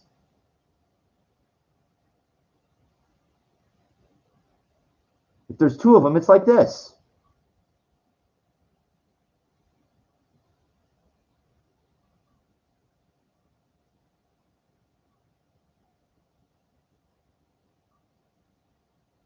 Trying to get a rise out of you. They can't. It's not getting in. What are they going to do? That's called using the force. Okay? Power over the weak-minded. You're not doing what most people do. You're not reacting like most people do. What? What? What'd you call me? What? My friend that told me he went to Yoshinoya, the guy, can I help you? Can I help you? Can I help you? Can I help you? Don't even answer. Just what I told you, the death stare. And hold it.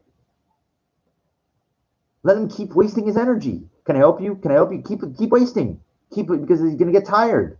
He's going to stop. He has to. He has to. Not a machine. Was it Rocky IV? The Dolph Lundgren goes, he's not a machine. He's a man. It's like one of the most inspirational parts in the movie, if you watch it. He goes to Russia, to take on Ivan Drago. He trains his ass off, and so does Drago. He trains his ass off. He's gonna kill him. He's gonna fucking kill Balboa. It's like, you're these big Russian. It's the Cold War coming to an end, and this guy, he's just he killed his friend, his partner, Apollo Creed, and he's going back. It's part of like revenge, but it's like it's both. It's redemption. It's like saying, dude, I'm the little American guy, and I'm gonna fucking stand up against you. I'm, but what's he? It makes Russian people look bad. I know but that's not what it's about, and I hate that, because it's like we're one of my best friends. He's Ukrainian, so everything like that, and so like, imagine if you were him, and like you're watching this thing, and it's all like down with Russia. Like, that's not what it's about. Makes these people look evil, and they're not. They're people. They have a right to exist just like we do. But the problem is, like, when you're raised in a certain culture, you stand behind. It's like a serious, the national anthem. It's very proud. I can't sing it, but it's a serious, like it's a serious, like this is Russian. It's like, dude, you look at the weather there. Like that's how the people are a reflection on where they're from. The places like Siberia, it's cold. What are you going to be? You think you're going to be like happy, like rainbows and sunshine? It's a cold, tough place. So that's what the people are going to be. It's a reflection of that. It doesn't mean they're mean people. It means that they're like a very, protective, serious, survivalists. They're not to be fucked with. They're tough. They're taught to be. It's a serious thing. Some of the greatest scientists, the greatest mathematicians, engineers, it's Russian, the Ukraine, whatever, Europe, it's serious, in the problem. So in the movie, the guy, he comes over and it's like, they make a joke. It's like, he's an amateur. He's an amateur. He's a fucking god, and he kills basically in the ring Apollo Creed. He has no fucking. He was a heavyweight champion. He was, but you don't understand. This Ivan Drago is a fucking, he's a again, I talk about the wood chipper. Like you guy was walking into the wood chipper. He has no fucking idea. He's gonna get destroyed, and he died literally in the ring. Like, I remember it was after the first round. Remember, like it was like watching a horror movie because he took such a fucking pounding. I mean, that Drago guy beat the living daylights out of him. And he's like, remember, he comes back. And it's like already of course you think they would stop the fight because it's an exhibition. I know it's a movie, but what happens is when you relate, when you love the characters and everything, what you feel is the realism. And so what happens is, he tells him, remember, like Apollo Creed, he's like, barely alive, and he tells Stallone, he's the manager in the ring, he goes, "You stop this fight, I'll kill you." This is the way. And like he said, he wanted to die in the ring. Like that was his thing. He didn't care. Like that he knew it too. Like he was gonna die there, and that was okay with him. And it's like, the towel. The guy, the Tony Burton said that, whatever. And it was like, just, you're sitting there, and the beating is like beyond everything. And he died literally in the ring. The Apollo Creed. It was like just, and you're just like, fuck. And then the Lundgren is, he's got that blocky physique, with that hair, and it's like, if he dies, he dies. Like he didn't care, like a real warrior, like fucking, but just heartless, with which in the ring, I guess, I'm not a boxer. I'm not I never fought in the ring really like that, but there are rules. There's protocol, like, of course, in real boxing, it's not a stupid $1 million baby. I don't even want to start with that nonsense. But my point was that, so then he goes to Russia, Balboa, and now he's in his home court. He's in Ivan Drago. So it's like, he's got tough against tough, like the uphill climb of to take on this amateur that's a fucking, he's unbelievable. Literally killed the former world champion, and Stallone's got nobody to really help him except that partner that forget, it's Tony Burton. He passed away recently, but he was trained Apollo Creed. So then we all know what happens, that he puts up, he fucking it's a long fight, but okay, so my point. So they start to fight, and it's like he could just take it. Like, it doesn't matter. Like, Rocky's trying to hit him the first couple rounds. He can't. It's like he's looking at this. He's like joking. I remember he threw Stallone into the corner as he's like pounding him, and you're thinking it's going to be over. He's got no chance. It's like this Russian machine, like I said, the wood chipper. But the difference was that he prepared for it. He trained. He knew. He went through fucking hell so he could take it. He could fucking take it. And then what happened? He got in a punch. He got in one hit. Cut the Russian. He's bleeding, like a little blood. And the music changed. Like this shocking kind of thing. Like, you watch the scene, you'll see. I mean, it was like, you felt like this type of, like, there's a chance. It's not over. Like you don't know who you're dealing with here. The Rambo. This little guy, like, but he's getting fucking destroyed. But he got in that one solid, and you see a little bit of blood there, and the Drago was like shocked. Like, nobody's ever done this to me before. Like, what? Like, the kind of like the shock. And then you hear like, this is not, and then the commentator goes, this ain't over yet. This ain't over. You know, everybody thought it's over. There's no way. This ain't over. And he goes, I remember it was in Russian or something. You see the subtitles like piece of iron. He goes, piece of iron, that guy. You know, like you knew, he's giving him like, I guess psychologically in his mind, once this guy got through one, he's already starting to doubt himself, you know, of like his ability, which psychologically is the beginning of the end. Because when you doubt and you start doubting your ability, then the fear sets in. And then, like, you know, look, we're not machines, you know, but it was like just, you know, you watch that scene of Rocky 4. It's one of the most incredible. I mean, and I hate boxing. I'm not into fighting at all. I'm into stories. I'm into like the storytelling at all. But I bring up the point of this because it was just like, you know, to this day, you know, like I know, you know, what happened at the end, we know, but what's, you know, it's still, Rocky wins. But what he does, they give him the microphone and he gives that speech. He gives like credit to Ivan Drago. He said, I came here and you didn't think about much about me and I didn't care much about you people. But I guess, you know, it's better for two guys to beat the shit out of each other than, you know, the Cold War, than to kill 30 million. You know, he starts a message and these people are standing in the crowd. They're listening. They're listening to what this guy has to say.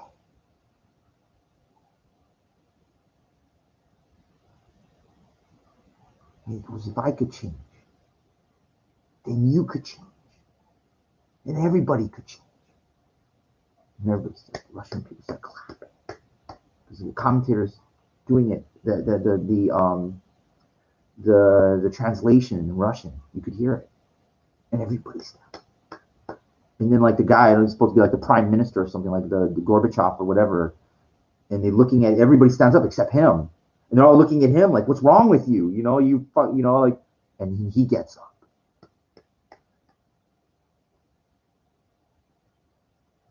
It's like incredible. It's not about fighting. It's not about boxing. It's not why I got in this. It's about changing yourself. A lot of people get older. They're not going to do it. They're not going to change.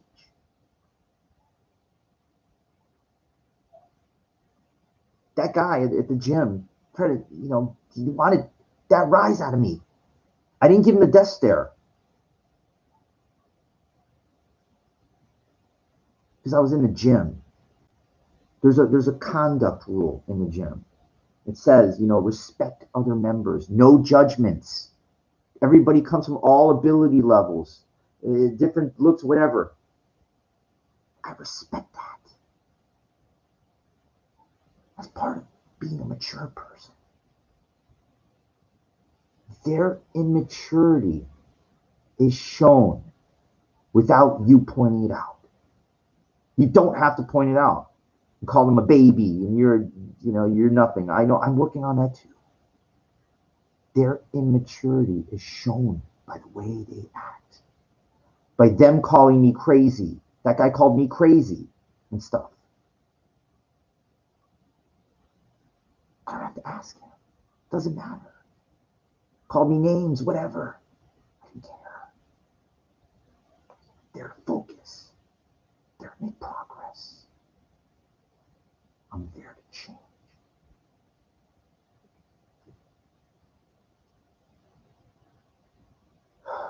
I'm going to get something to eat. Might go up there in the morning, a little more practice.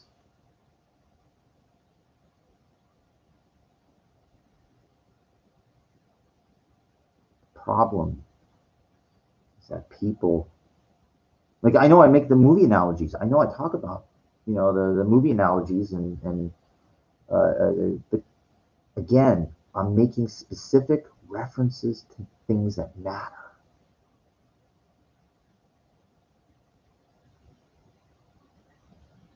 People go to these things, they're looking for entertainment value.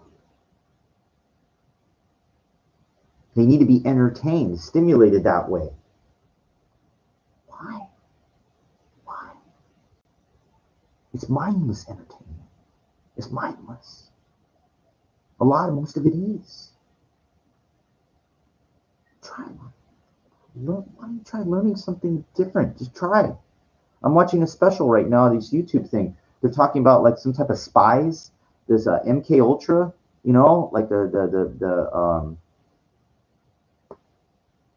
CIA thing they did.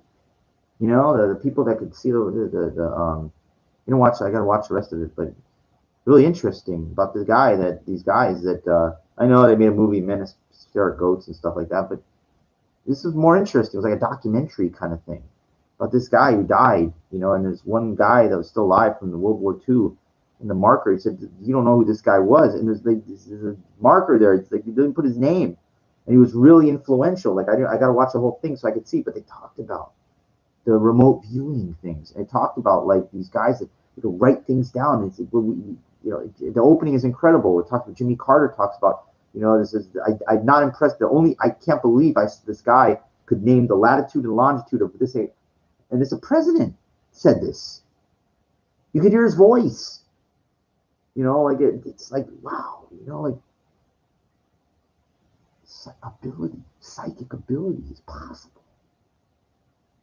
If that's possible, certain people have that. Why?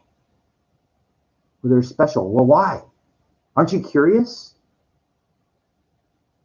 Isn't that interesting?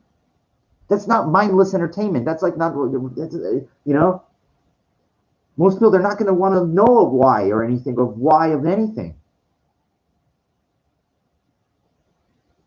Because when you're learning something, your mind, it takes energy to process information. So, wow, that's interesting.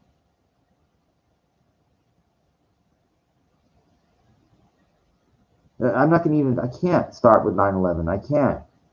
Because I'll be on this for 5 hours.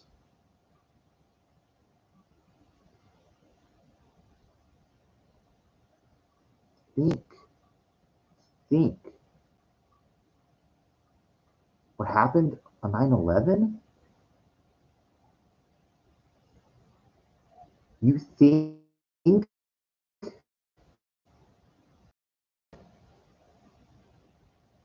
think it's that simple?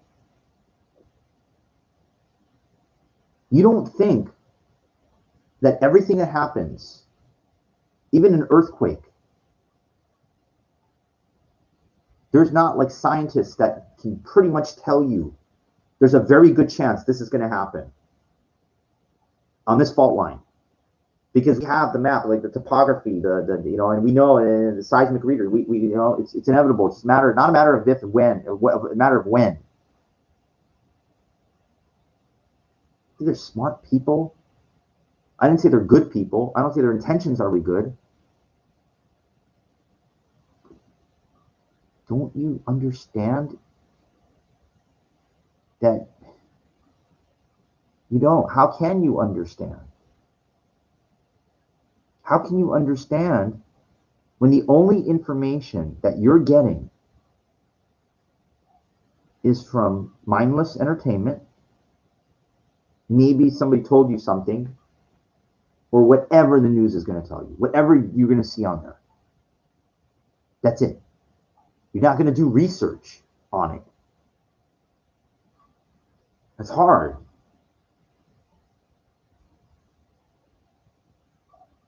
I'm going to show you something.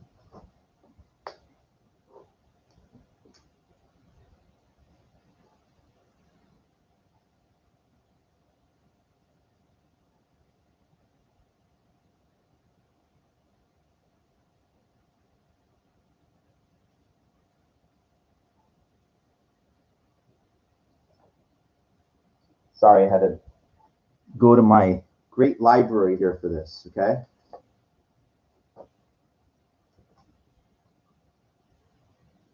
You see the size of this book?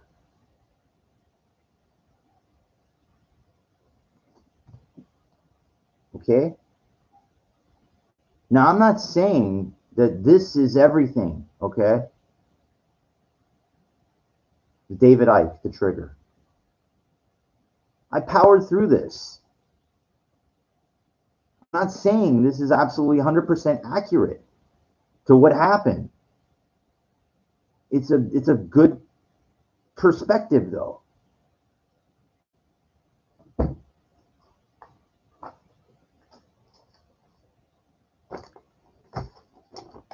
You see what this is? It's printed out. Like, I don't have the whole thing. I've read through this. Do you know what this is?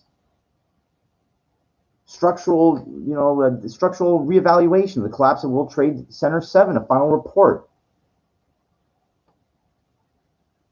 Authors: J. Leroy Husley, PhD, University of Fairbanks, Alaska. Zihili Kwan, PhD, bridge engineer, South Carolina Department of Transportation. And Feng Zhao, I guess Xiau, I'm just trying to pronounce it the best way I can, PhD, Associate Professor, Nanjing University of Science and Technology, Department of Civil Engineering, Department of Civil Engineering, College of Engineering and Mines, Institute of Northern Engineering, University of Alaska, Fairbanks.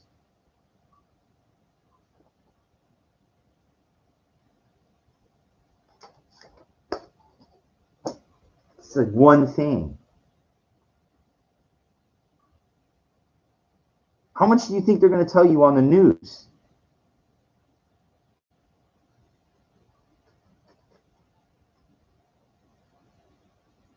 Why did I read all this? Because I don't believe what they're telling me. Oh, I don't believe all of it. I think like there's this much, and they're telling me this. I think so. How do I find out? You can't. What do you mean I can't? Why not? Because this is, it's not allowed. What do you mean it's not allowed? What do you mean? It was attack on our country. What do we? I can't find out like why this happened. Well, there's like these groups. They say like the truth movement. They stand out there every year, for 9/11 truth. What are they doing? What are they? They fight against the government, to try to like get them to release information or something. But what do they? So what do they do? I looked this up. I'm asking, well, they're trying to like prove a conspiracy thing. But that's not what I never said I was interested in trying to prove a conspiracy thing. I know that's what you're thinking. Because you're thinking, well, if I didn't say that, I didn't believe. I said there's this much, and they're telling me this much. What is that? That's all that I said. I didn't say it's a conspiracy, and I'm not going to get into it because it doesn't matter. I'm not going to tell you all of it what I think right now.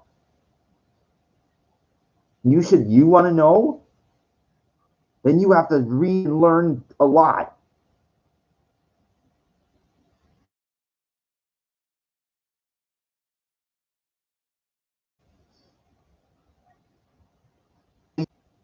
In my opinion,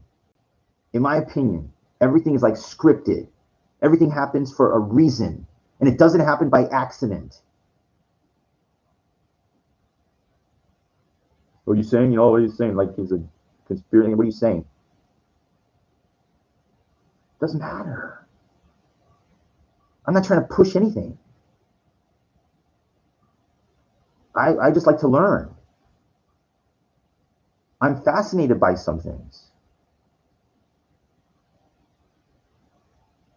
I'm fascinated. Like, what happened? Well, it's really simple. What happens is, it's 19 hijackers. They flew into the buildings, and then the buildings came down, and one plane went in the Pentagon, and one the let's roll. The guy stood up. They took a stand, and the plane crashed in the Pennsylvania field. That's it. That's all. and then the buildings crashed. They came down, and those people died, and the firefighters and everything. That's it. That's it. That's the whole story. And then it's just every year, it's like a remembrance for them. It's well, we went to war, and we killed the guy, the Bin Laden guy. Like it was all his. He's a mastermind. He came up with this thing, and you know that's it. And they killed him, and this is just a remembrance every year on 9/11. There's nothing more to say about it. They built one. They made it into like a park thing, and then they built that one building, that one trade center. Cover up. It's not funny, but it's you don't you don't think it's nothing like so when somebody tells you that and that's it, and then it's end of story. It just kind of goes that day goes into the history books and of what those people, the hijackers, what they did, and that, as they say, is that. That's it. There's no more to it. It's simple. It's a simple. Is it that simple?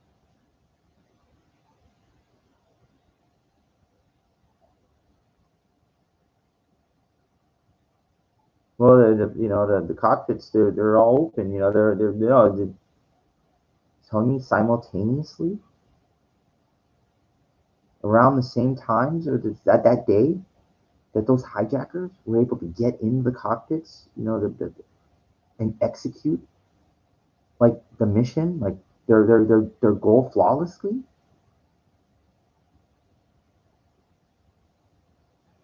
Except for the one in Pennsylvania, that the let's roll.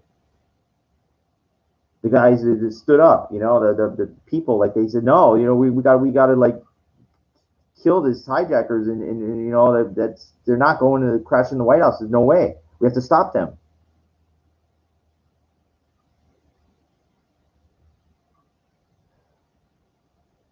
It sounds, like it sounds like just a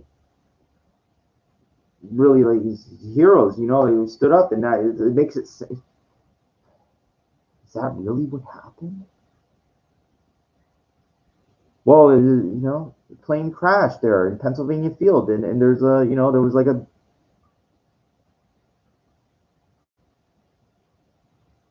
witnesses reporting other things.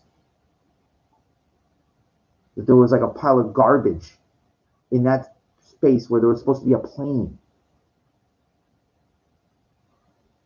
Pile of garbage. Where's the plane? Where's all the wreckage? Where's everything? Well, scattered over a debris field, over like a long thing, body parts that the people found.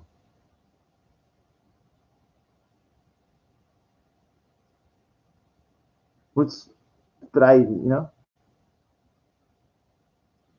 these witnesses, what are they saying? We saw like this white plane that was going, but it didn't have any markings on it. What do you mean? What is it doing there? What is it? How come they don't talk about that?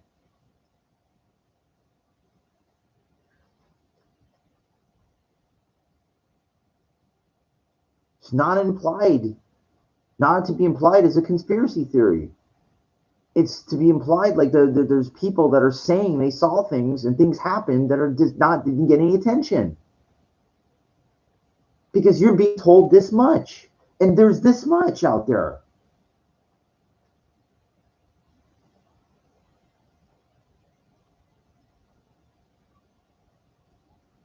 Planes crashed in the Trade Center, and they came down. The building, you saw the buildings collapse. The pancake.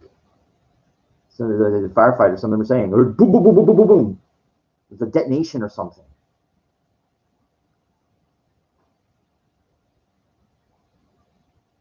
Detonation? What are you talking about?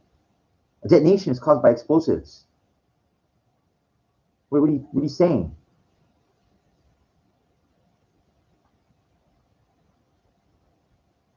It's an investigation. Well, you know, like, what do you mean investigation?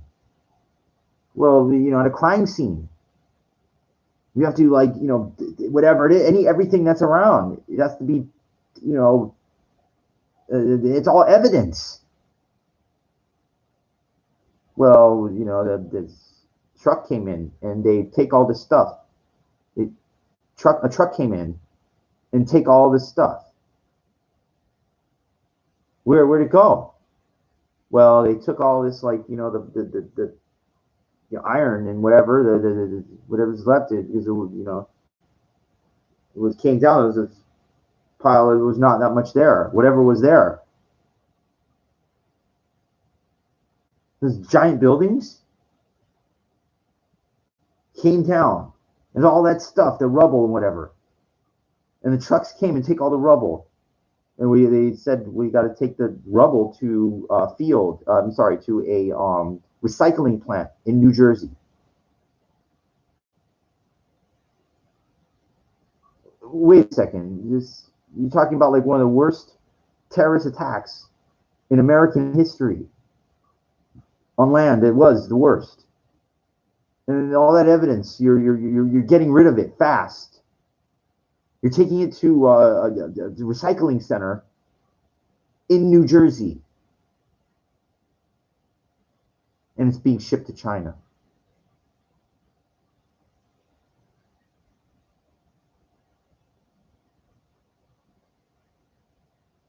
You're joking, right? It's not funny. I'm not laughing. I just said this is like evidence. It's a crime field. It's a crime scene. This is evidence. This needs to be investigated fully. And you're taking all that shit and you're recycling it and you're sending it to China.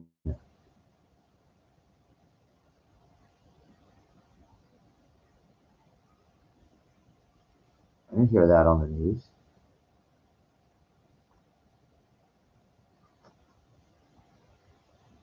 This is what you're going to hear on the news. And this is what reality is.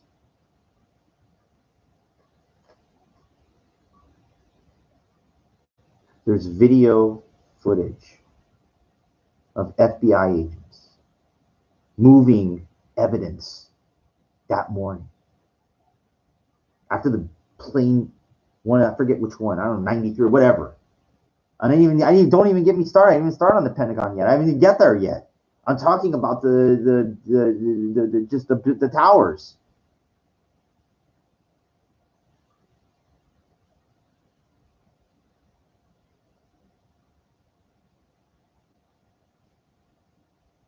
Well, they're running. You know, there's people in New York City that's running for their lives. They're smoking. It's awful. And there's FBI on ground zero during all of this with their cameras.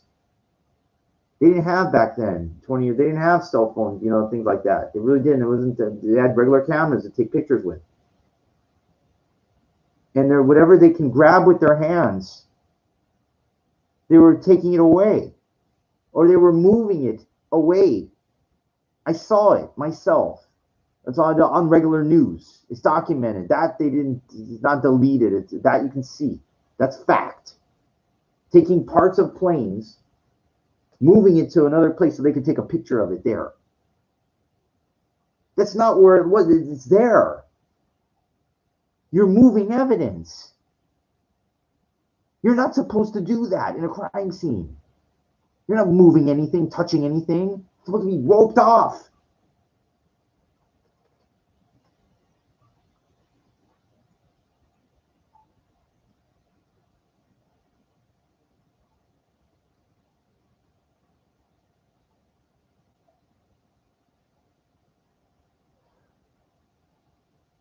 I don't know the exact temperature exactly that steel melts at.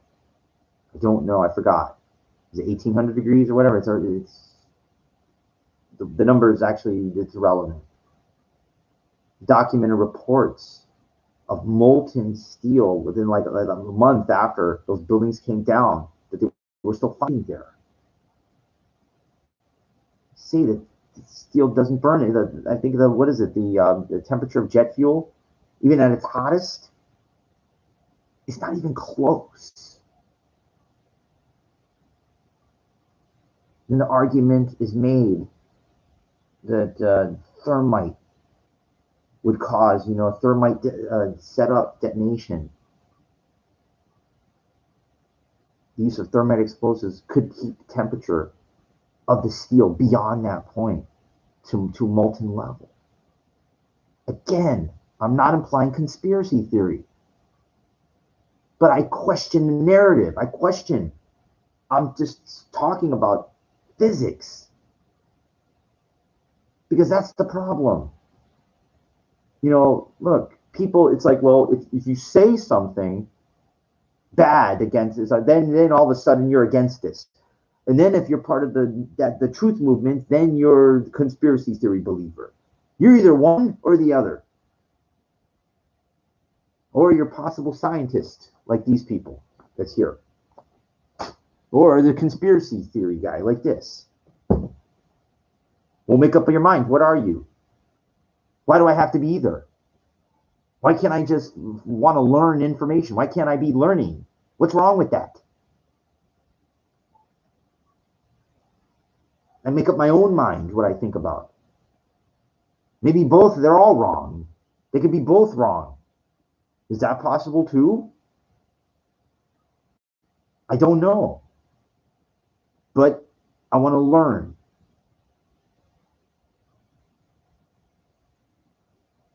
What I do believe is everything happens for a reason. Some people, they're just, they're close-minded. My friend, this other guy, he won't. I talked. I said, well, there's a video footage of the plane in the Pentagon. Why don't they show? There's this one is like a real fast thing. They show real quick. It's like a missile going in there, and it takes out those rings. They show the fortification of it, and it's like, well, where is it? Where's the the plane is big. It's a big size. It disintegrated in there. It disintegrated in there.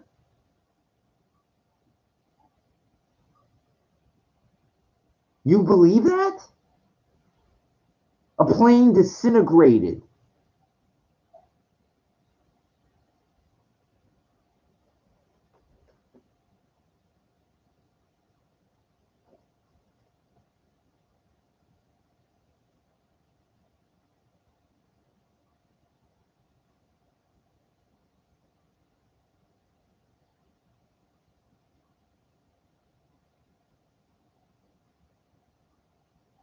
Buildings, Trade Center, those two, according to, I think it was NIST, and Trade Center 7, I haven't even started on that. I can't. I'll be on until the end of time talking about this. According to history, the only two buildings to have fallen, collapsed due to fire. The only two steel frame structures, or three, if you take World Trade 7, to collapse primarily due to fire in the history of steel frame structures. So,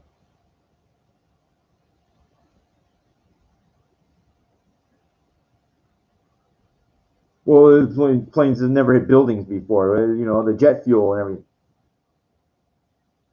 Planes that size have never hit buildings like that before. You sure? Because you're wrong. Do your research. What was it, a B-52 bomber, I think in World War II, accidentally crashed into the Empire State Building? Yeah, really. The Empire State Building did not collapse. One little, that's something I just thought of. I don't know. You're being told this much. And there's this much.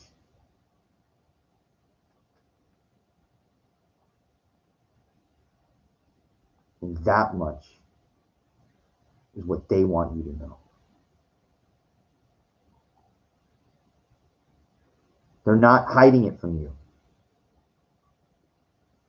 But you can't be bothered with it because you're watching mindless entertainment. Doesn't matter. It's in the past. It doesn't mean anything to me or whatever. That's of most people. It's whatever. It's just forgotten, you know, everything. Because you're not learning.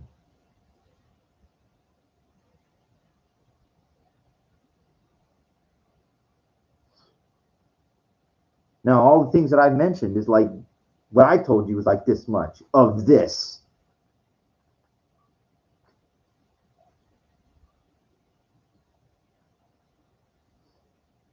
You know, my grandparents, they were Holocaust survivors. You know, it was like, in my mind, those are like the real warriors. You know, the survivors. I mean, they're real, incredible. You know, just God, too young. You know, they raised me, but they were too old already. They went through there. I've never been over there. I have no interest in going over there to see any of that stuff. You know, they say never again. You know, it's like. And his dad, you know, like he went through it with my grandparents. I asked him one time, I said, you know, Motek, why didn't you guys leave? You saw it was getting bad. He told me, he said, Michael, like, we didn't think it could happen that way. They didn't know. But it did.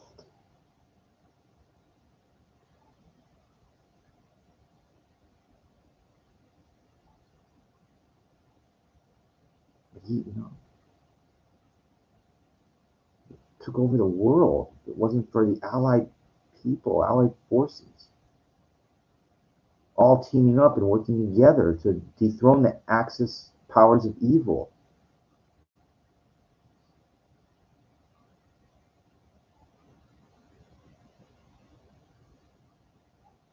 You know, America, you know, but I want you to think about that.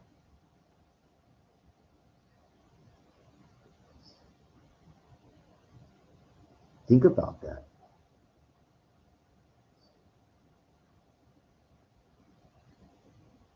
Think about today. Think about what I said about everything changes.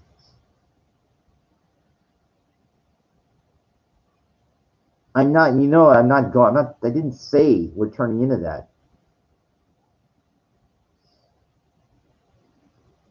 But everything changes. It has to. That's the way it is.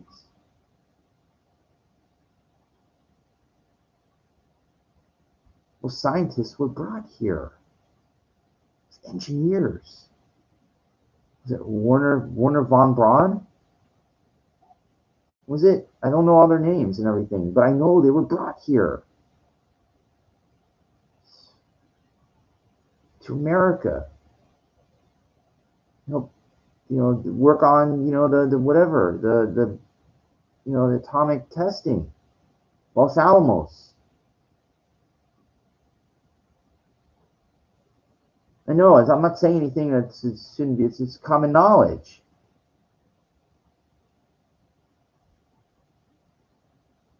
But they were part of the Nazi thing. Well, they, you know, well, what?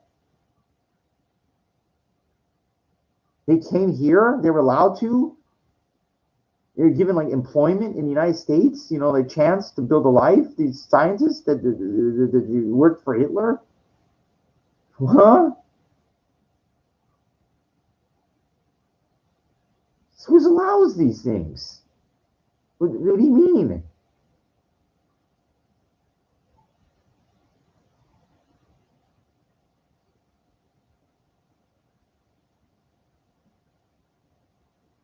Develop atomic bomb. later, more advanced versions. Because they know the most important thing is the power of energy. They have that. They developed a Department of Energy for that. I think it was Area 18. I'm not sure. I think so. Everybody knows Area 51 and everything like that, but there's different areas. Nevada. It's not just 51. The public information is not. You're allowed to look it up. Was it Area 18 or something? It's an energy department research thing. But everybody's so fixated on the 51. You're looking over here when everything's like over here that's important. You don't understand.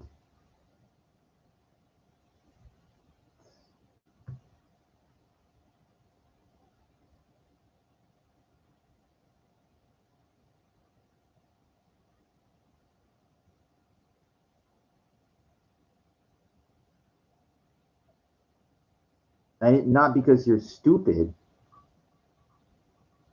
but because you're not willing to research and not willing to learn. You don't have time for that because you have to watch the mindless entertainment. It keeps you mindless, doesn't give you the chance to understand what's going on. Possibly.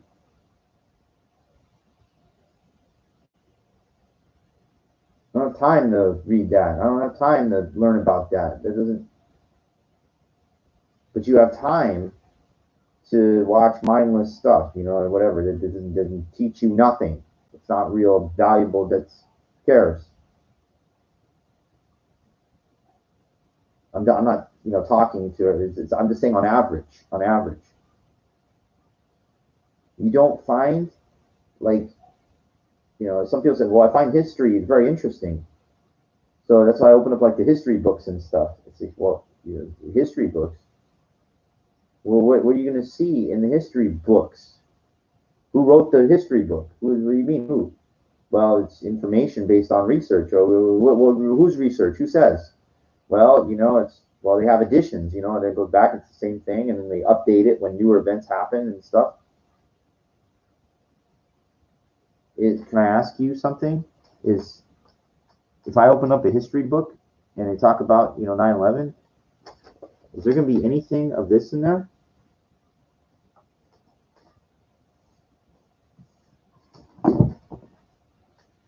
Is there going to be anything of this in there? Anything?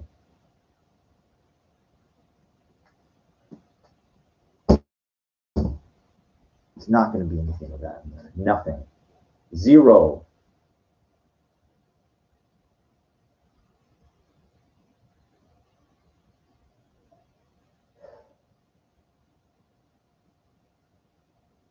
What I've talked about is like just like this, it's nothing. I didn't cover really anything.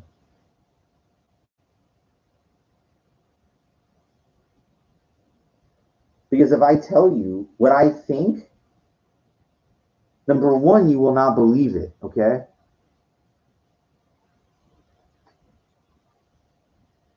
And I don't want you to know. It's that you don't deserve to know. You don't deserve to know what I know, in my opinion.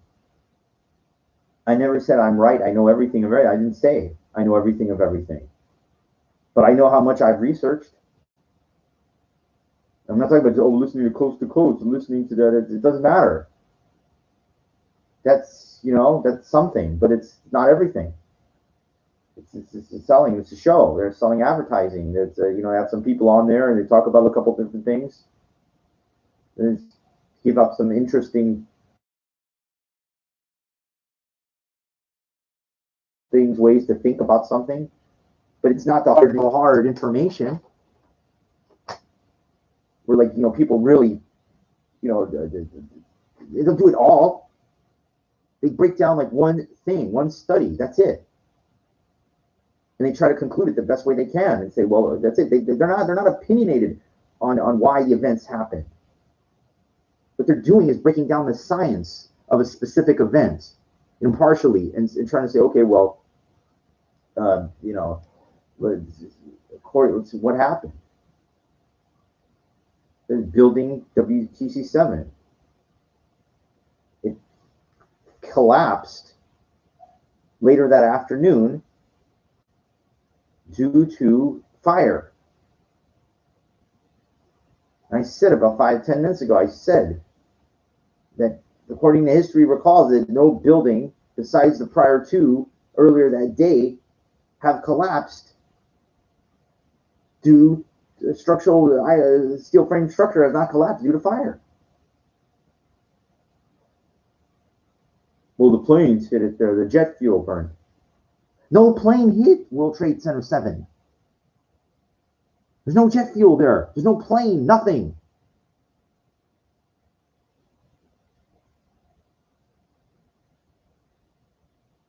Well, we know that. Yeah, people talk about that. You know that? So the furniture got on fire, and the buildings, like the structures, they come with like sprinkler systems that go off. They try to put out stuff like that. Firefighters go and try to put out the fires. Don't they? What happened? Well, they had too much going on that day. It's too much. It's whatever. We've got excuse for everything. It's all, you know. You can't just look at all the information and try to figure this thing out. Not figure it out like just one answer. You know, it's not time. You know, I'm saying, well, okay, well, you know what? They take everything and it's like E equals MC squared, and that's it. The story's over. You know, that's it. It's E equals MC squared. You know, that's all. Energy is equal to the mass and times the speed of light squared. That's it. It's simple. I make it real simple for everybody to understand. So everybody knows that. Everybody knows that E equals MC squared. What does that mean? Well, E's energy is equal to the mass, and because the C is right next to it, it's times. And there's a 2, it means square. Do you even know what energy is?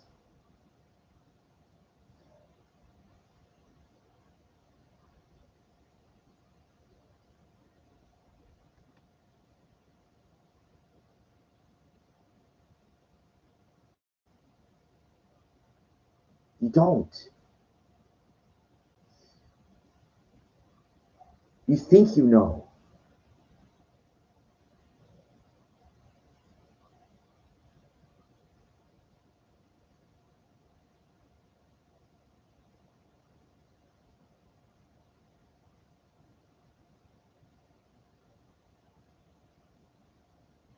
You know, everybody's looking just for an easy answer. It's easy. What's the bottom line? What's the bottom line? What are you saying? What are you saying? That's not what this is.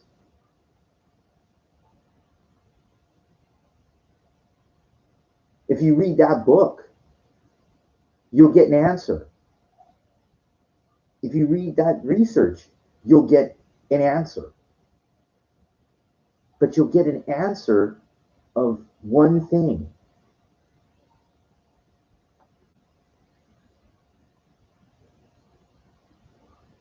You know, Ike is very interesting.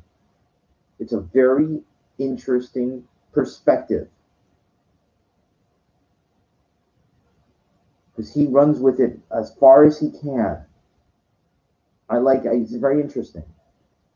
I'm not going to say if I agree or not, but it's very interesting the way that he takes it. Okay, from what happened in 9/11, and then he's saying, well, you know, no, these you know, I forget how he did a thing, a lecture. It's really interesting, and he opens it, he stands and he talks, and he shows about this, and he just points the finger, you know, like at the U.S., you know, you know, it's them, you know, the people that were involved, you know, the Bush administration, is that, you know, and they were the cahoots with the Israelis, you know, they were there, the Netanyahu, whatever, and they have like, so they're working behind these guys that are working behind.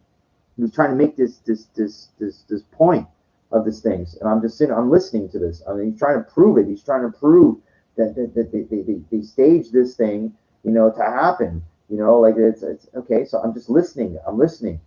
I'm trying to understand like what this guy like now. Okay. He says, but there's in his mind, in his what he tries to come off. He says there's people within that circle, and then there's something within that circle, and then you can't see what's inside of that circle. And in the middle of this circle is your answer of exactly why these things happen. And those are like the people that control everything. And you don't see them. They're you don't know who they are. And now it's not like it's a group of these people, like that's them. And you don't understand. This uses an analogy that those groups couldn't be like it doesn't matter. It's like the part of like the inner workings of this machine. It's not it's one person that's responsible for this. Then there's another person that's responsible for that, and they relate on this like kind of grid. Just that part. Then there's this part that connects here, and this part that connects there. It's like, but they relate here, like between here and here, they're on the same page. But then that's not part of this. I know it's just kind of, I know it's kind of weird to explain, but it's like they decide the direction that it goes, and that's just the way it goes. In the direction that it's done. It's interesting. It's well, who controls those people? And so then he keeps digressing.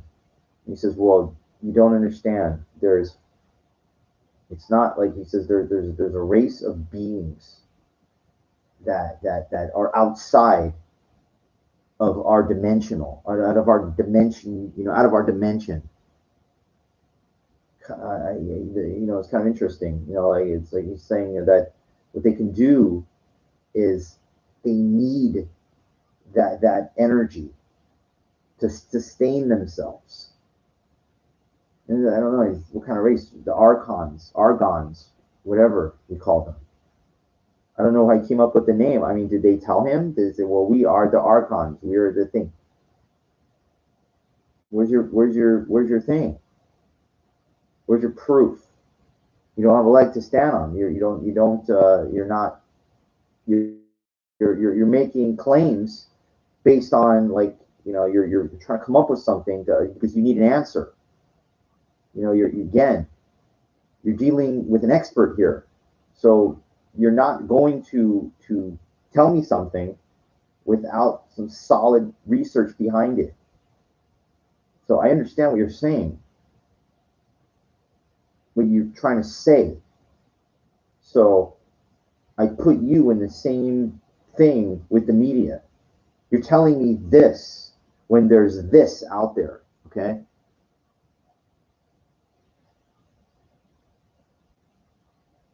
According to his belief, the Argons kind of like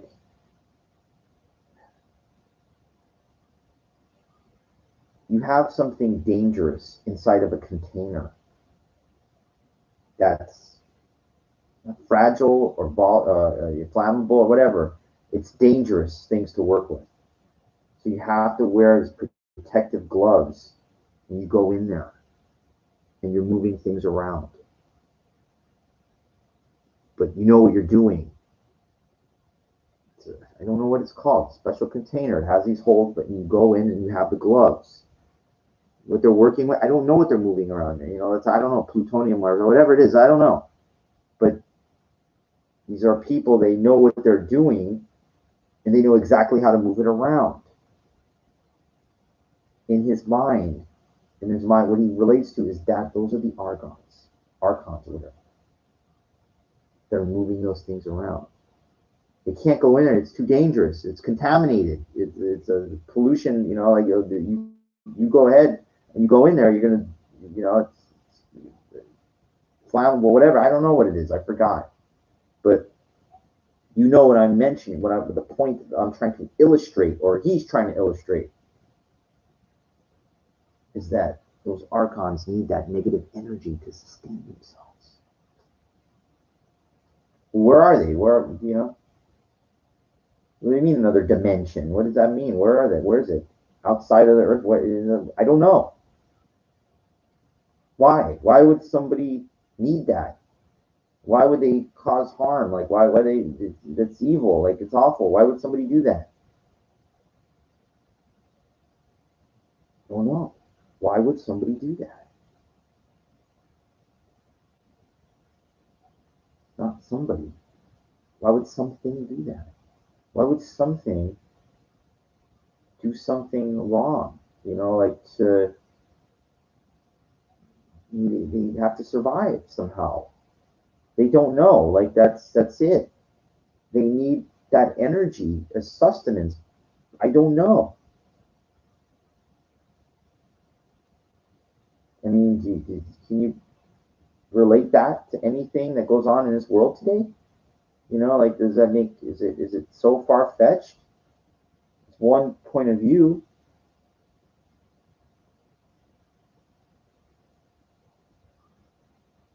You make it up. You just come up with it.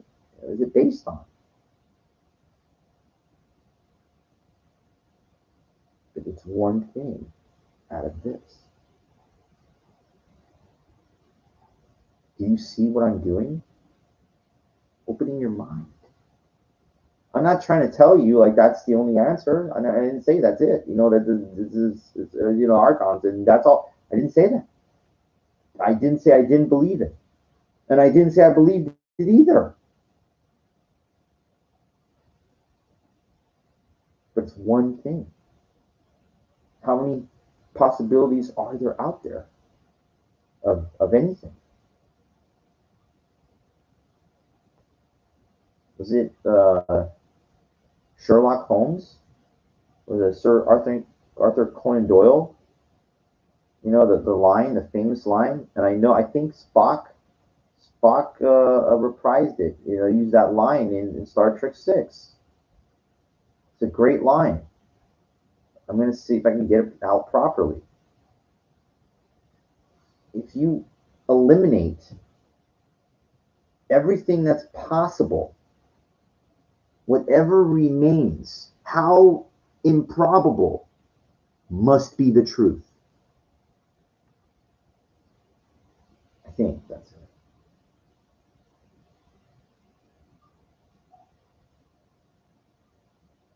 Whatever remains must be the truth.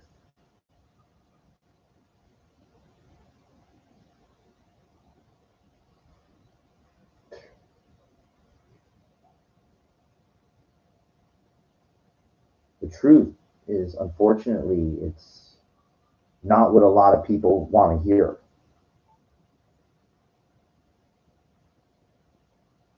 It's, you know, you can't handle. It was it. There's a great line. A Few Good Men. He says you can't handle the truth. Jack Nicholson is incredible. You know, the Marine, the guy, the Tom Cruise, the naval officer, whatever he is. I want the truth. He said, you can't handle the truth, son. You don't understand. Yeah, I don't know lines perfectly, but I remember he goes, you know, I have to do things that you would, you people out there that I have to do that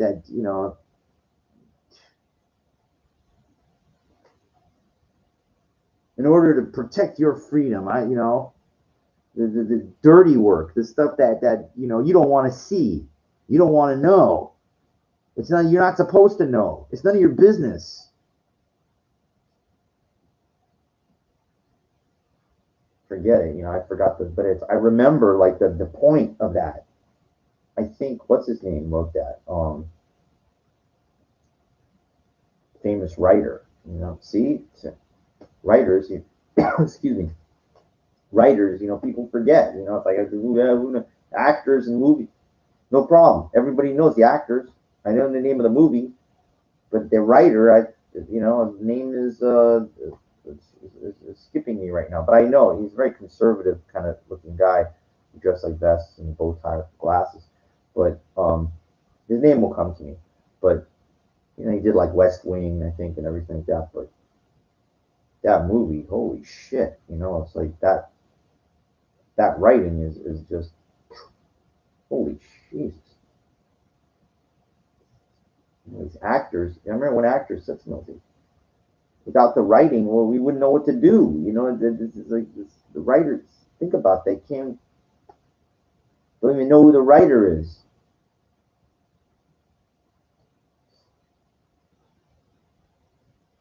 And directors finally started to get a little more popular when Spielberg, started. But come on, it's like it's amazing that people are just so visual, and watch movies and they hear their lines and they don't even think. It's like or somebody wrote that. Somebody came up with that vision in their mind. It's this idea, like the way to come up with things. Just really, that's well thought out, just so underrated, writing that, yeah. No, it's a popular writer. I know. It's still name escapes me. Maybe I'll hopefully it's come to me before I sign off. But it's wow. It's actually see the guy in my mind.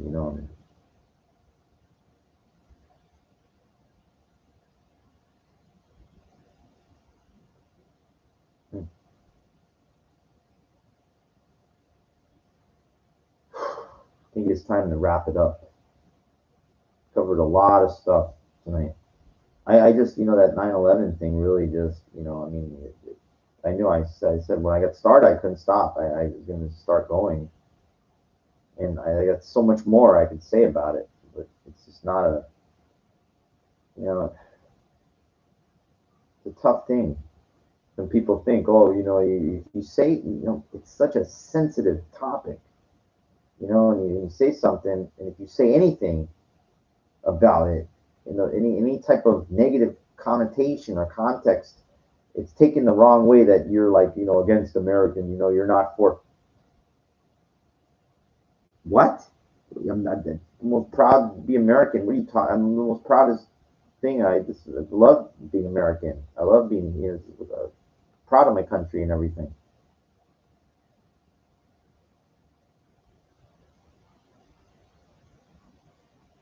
But what would happen if you found out that, you know, you were being fooled? Is it possible? I didn't say it for sure. I don't know. What would happen if you were being told a lie?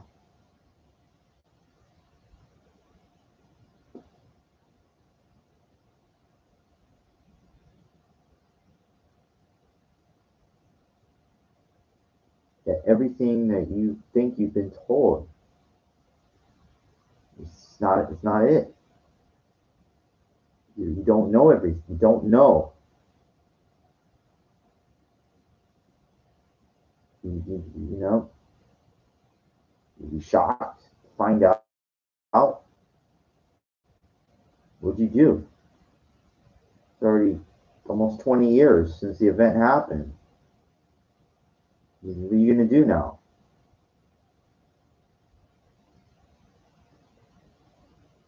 What do you think happened? Is it possible that everything is scripted?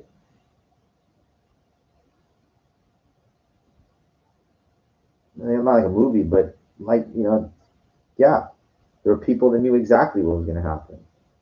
Not just those terrorists that flew the planes. The people that, you know, not just Bin Laden, there's other people. other people that made sure that those events happened exactly the way they happened. Everything. Everything. From the planes going in, exactly where they went in.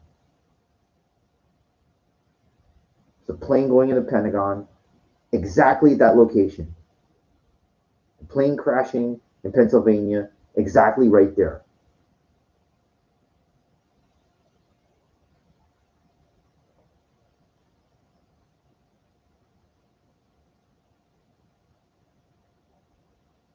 Why?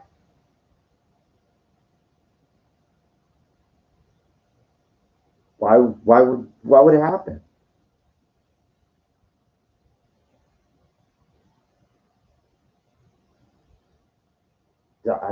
I don't know. Why would it happen?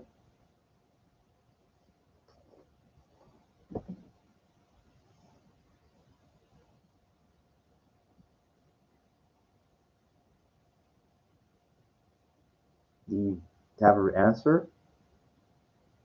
I mean, think.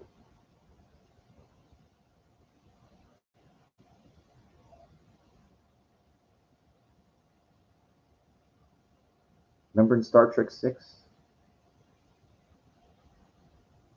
You're equating Star Trek to 9/11. Remember in Star Trek 6, the premise of the movie was, well, yeah, the Klingons there were, Praxis blew up. The Empire was gone, so they had to like, it was over mining and what? And then they killed Gorkon Chang and everything. What was the premise? Well, what what happened? Like, what's the meat and potatoes of it? What's the idea of it? What's the point? What was there? Federation High Command conspiring with Klingons. Okay, what? They didn't like what was happening.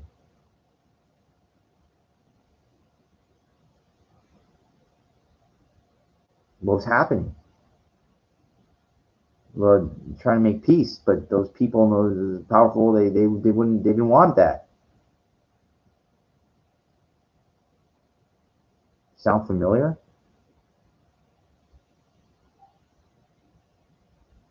Theory, thinking. I don't know. Is it possible?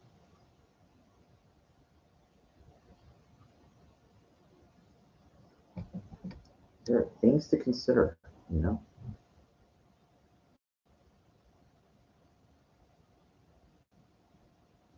but you can't consider anything if you don't open your mind.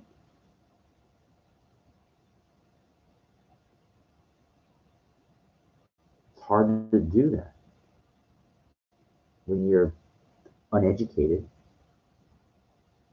You're not. You're watching mindless entertainment. You're not learning anything.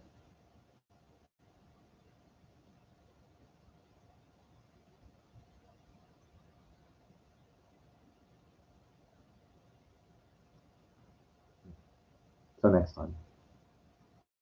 Warrior Junior signing off. Make something to eat.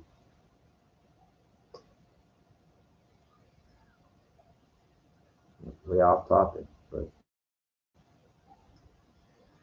these things. Sometimes I go way off topic. Sometimes what are you gonna do?